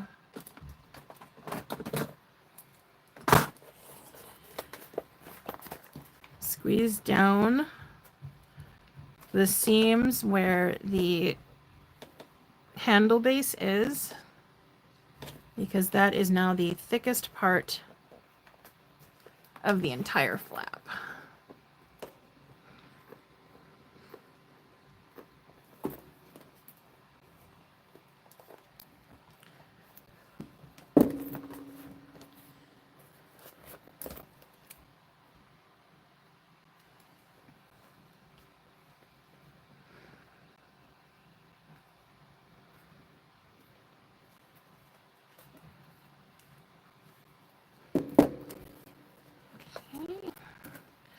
I think one of these two is the side where I caught the zipper, so I'm just gonna squeeze that down.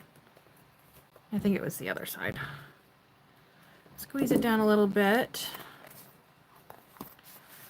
Okay, now I'm going to grab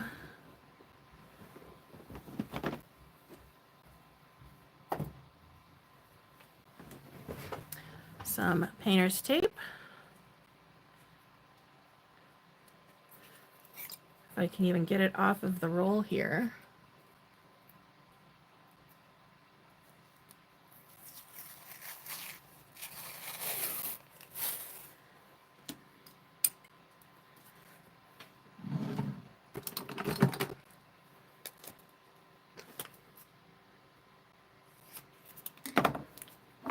And I'm going to tape down the zipper.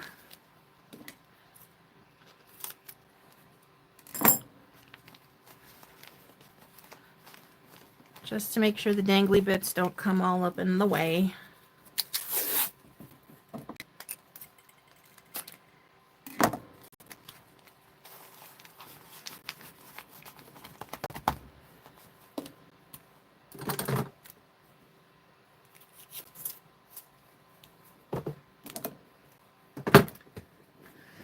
And I'm going to switch back over to my top stitching foot. I need to hydrate too.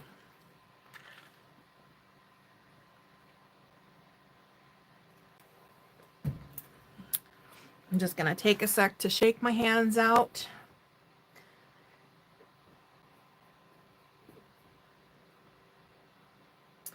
Well, thanks for popping in, Sue. Sleep well and have a good evening.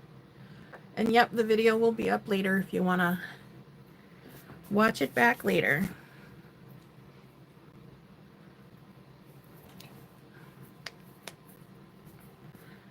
All right.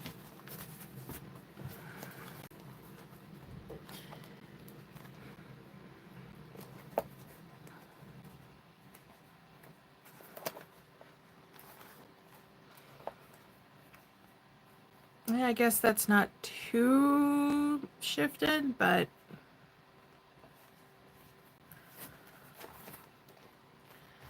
it might be okay. We'll see when I top stitch it. All right, for this final top stitching, I'm thinking white thread. What do you think, Annie? Should we go with white around the edges, or should I stick with black?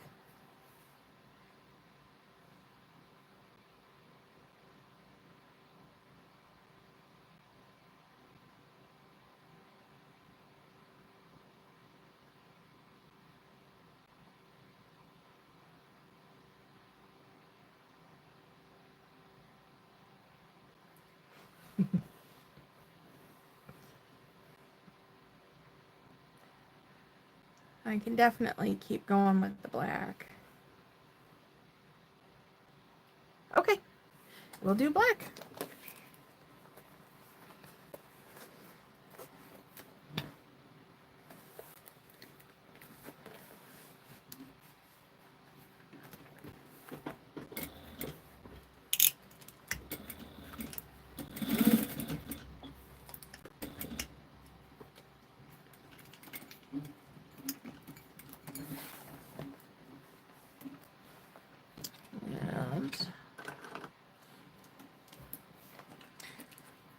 I wish my hump jumper foot had a guide on it. That would be so helpful right now.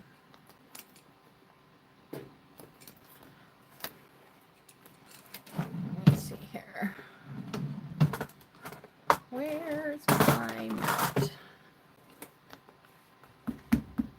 Just want to get this down a little bit more.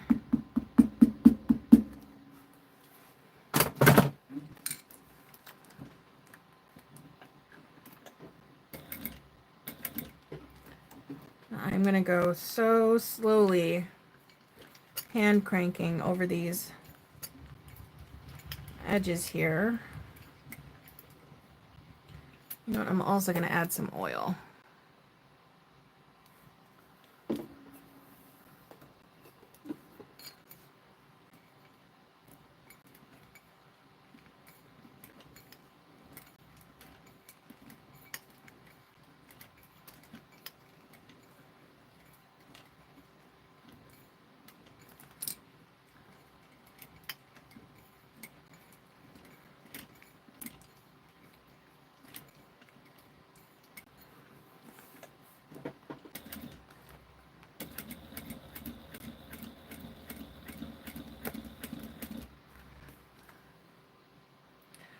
Success. Yay, I'm so happy. I don't have to go back over that.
All right, let me just trim this off, and the flap will be about 99% done.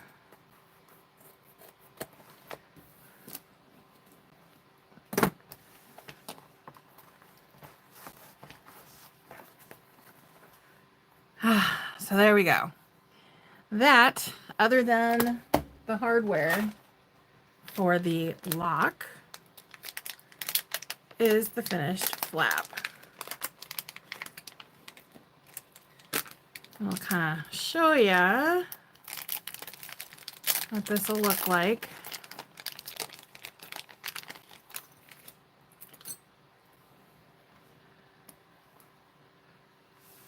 So once that's installed, that's what we're working with here. Ta-da! So I'm going to hold off until the end of the bag to install that, just to make sure that it lines up properly. I know it will, but I still do it out of habit, just to make sure. Whew, so that took a minute.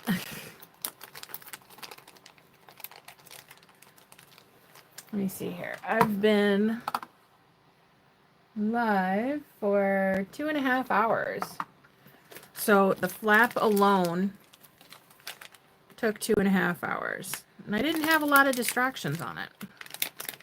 This is definitely a very complex design, but I only have myself to blame because I can't stop evolving the pattern. So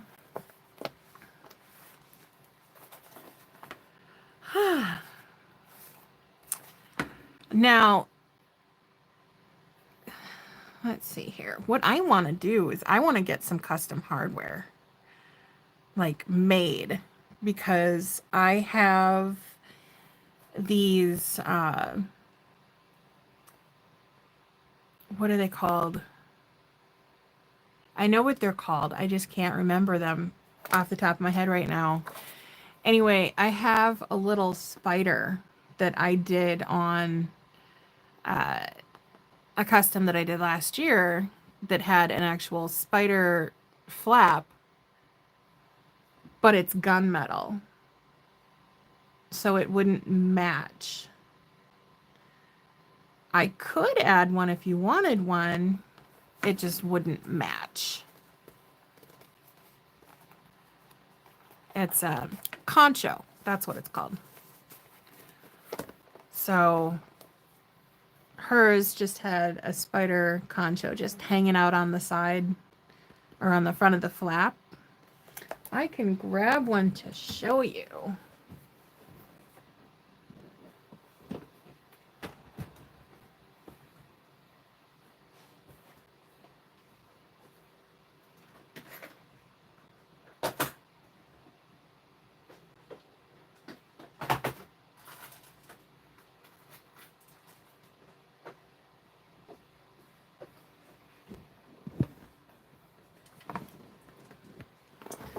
But if I could find a manufacturer that would do these in different finishes, oh my God, I would love it so much. So this is a concho. This is a riveted concho. The downside to these is for some reason they've got this weird loop. And so I always clip those off. But the way that I did the other bag, you just put the concho right up there on the front of the flap with a little spider hanging out. So if you wanted one, I could add one. It just won't match the hardware because I only have them in gunmetal. I've only been able to find them in gunmetal. But if one day I could find a manufacturer that would do those in different finishes, oh my God, I would be making so many of these things. Doesn't it? I love that. I love it so much. So, I mean, even if you don't want the concho, you still have your little Spidey guy here. And you've got the orb weaver as well. So, and here's what I was talking about with the pocket, so that the little dangly bit isn't going to be in the way. You're not going to see it from the outside.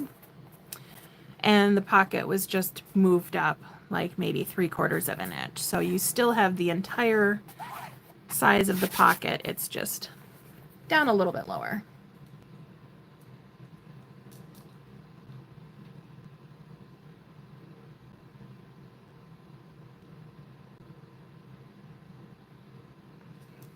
You think the concho does match?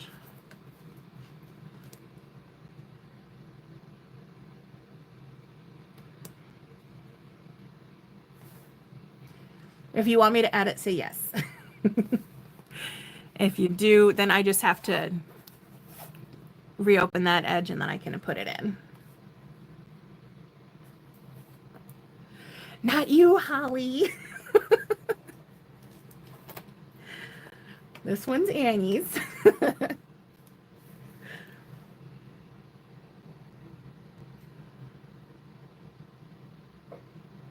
I do think it looks cute. Maybe I'll poke around. Ooh, you know what? I'm going to poke. I know who I'm going to poke. I'm going to poke a certain somebody and tell her we need some conchos. Oh, no. No. It's not a big deal. I spend as much time as I want on all custom bags. So that is not an issue for me to do that. And if you saw how often I end up reopening things like this, you'd laugh. This is not a big deal at all. In fact, this will probably kill my time for the rest of this for now, since Liz is going live in like 8 minutes. So it's not a big deal. It'd be a good stopping point. I'm sure there's a lot of faster sewists out there that could knock out this entire full flap a lot faster. I mean, if you would have chosen the rounded flap with the deco straps on it, that would have probably added another hour to everything.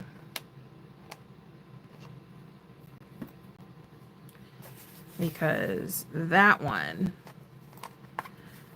takes a long time. Plus the fact that I had the web done first before I even started. So that shaved off a good chunk of time.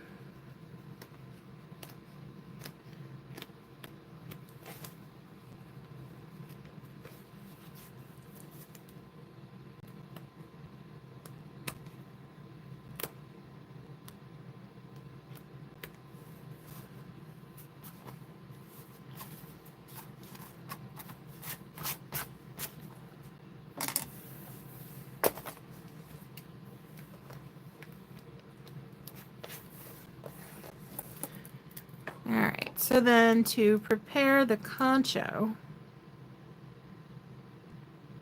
I just get in nice and close.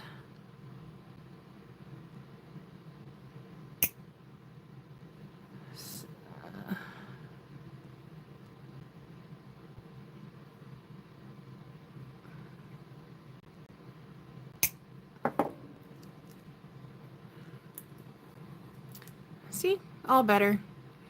No more weird hoop thing. I don't understand why it's on there. Like, is it a charm or is it a rivet? It's because they get riveted on. So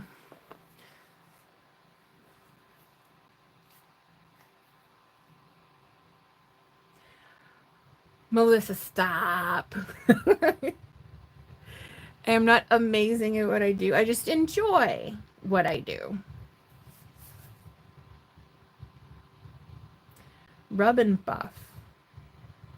No, I didn't know that that was a thing.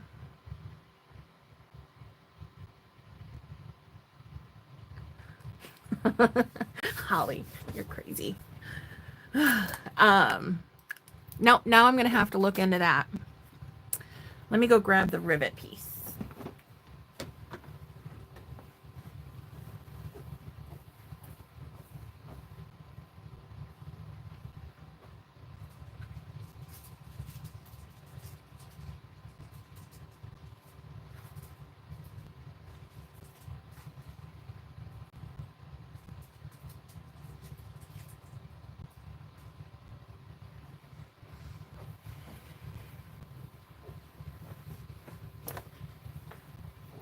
Okay, so back to this whole rub and buff thing. Does that have to be sealed, or does it just stick to the metal?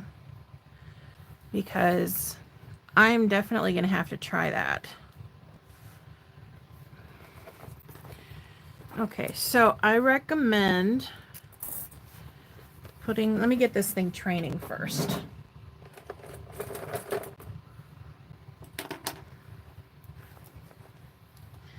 I recommend putting the concho towards the front of the flap. So we've got all this space to work with, because this is all going to be visible from the very front. So do you like the placement like that, or do you want it on the other side? Do you want it upside down like it's climbing down?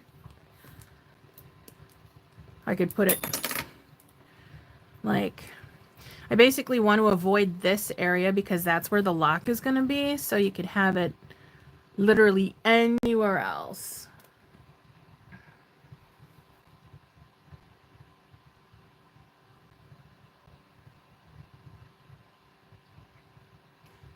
I'm definitely going to have to try that. In fact, I'm going to pop it into my browser right now.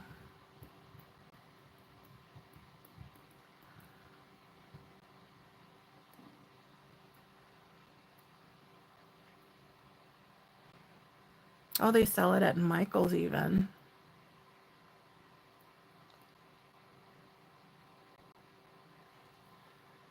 Rub and buff. Oh, it's a wax? Oh, wow. Okay, so I'm seeing a place that's got 20 different colors.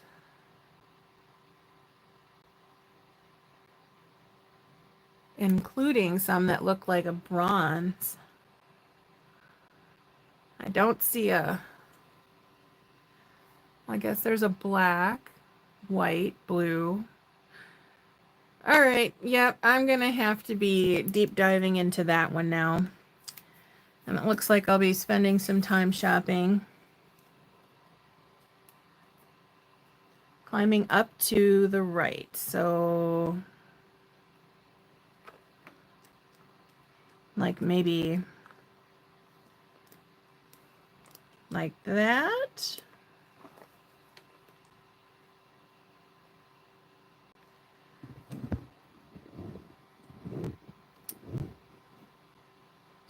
Didn't even realize my light was like dancing in front of the camera.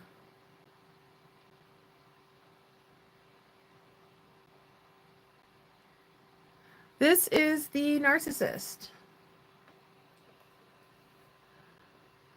Okay, so like that.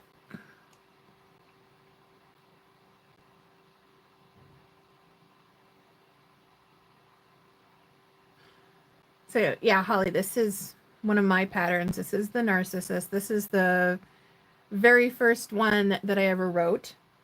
And about the bazillionth upgrade version of it, because I released this, I created it in 2021, released it in 2022, and I've been modifying it ever since. All right, so I'm going to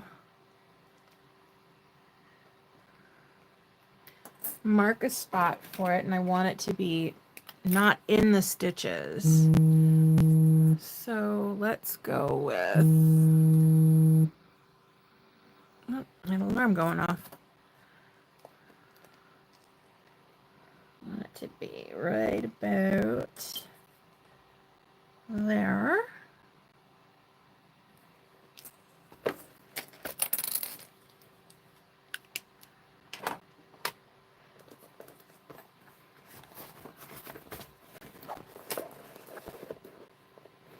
So now, because it's in such a tricky spot, I am going to use my awl to pierce it.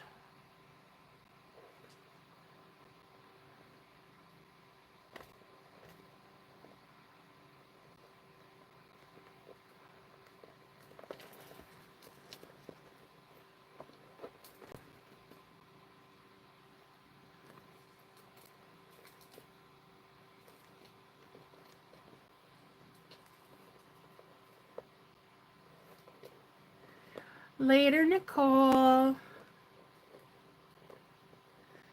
Thank you. I was going to paint them black yesterday, but I got lazy. I need to do a whole, like, oh God, my hands are like super dry from all of this like sewing and stuff. And I need to sand everything down and then repaint. And it is 7 o'clock. So it looks like Liz should be hopping on. Let me see if she's already gone live. She is live. All right, so I'll just pop this on so you see what it's gonna look like. So then you don't have my fingers in the way. So that's exactly what it's gonna look like, except it's gonna be on there much tighter so it won't fall off. The only thing that I did differently on the other bag was I actually had a very, like, it was facing down, like it was coming down. And I had a very thin chain that I attached with the rivet that came up and was hidden underneath the handle. And the only reason I can't do that right now is because I had to stitch it under the handle and I had to secure it underneath there. Otherwise, I would put a chain on there. But I think this is totally doable without the chain. I actually kind of like it better without the chain because then that's one thing that would be easily ripped off. But that's going to look super cool. So I'm going to go ahead and stop my live for now. And I'm going to install this. It's going to include a lot of pounding and banging and very loud noises. So what I can do is I can either come back later on tonight to do more of the bag after Liz is done, or I can do it tomorrow. I think if I do it tomorrow, then I'll probably start on the Sanctuary tote tonight so that I can fill in that time getting them done so I can actually get your bags done in a timely manner. You've only been waiting since December, so yeah, I'll see how things are when Liz hops off of her live.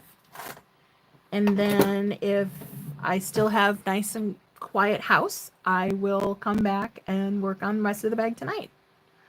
So I'll go ahead and post in my group when I decide what I'm going to do. So thank you everybody for hanging out. And if you want to hop over to So Crafty Liz, she's on. I don't know what she's making.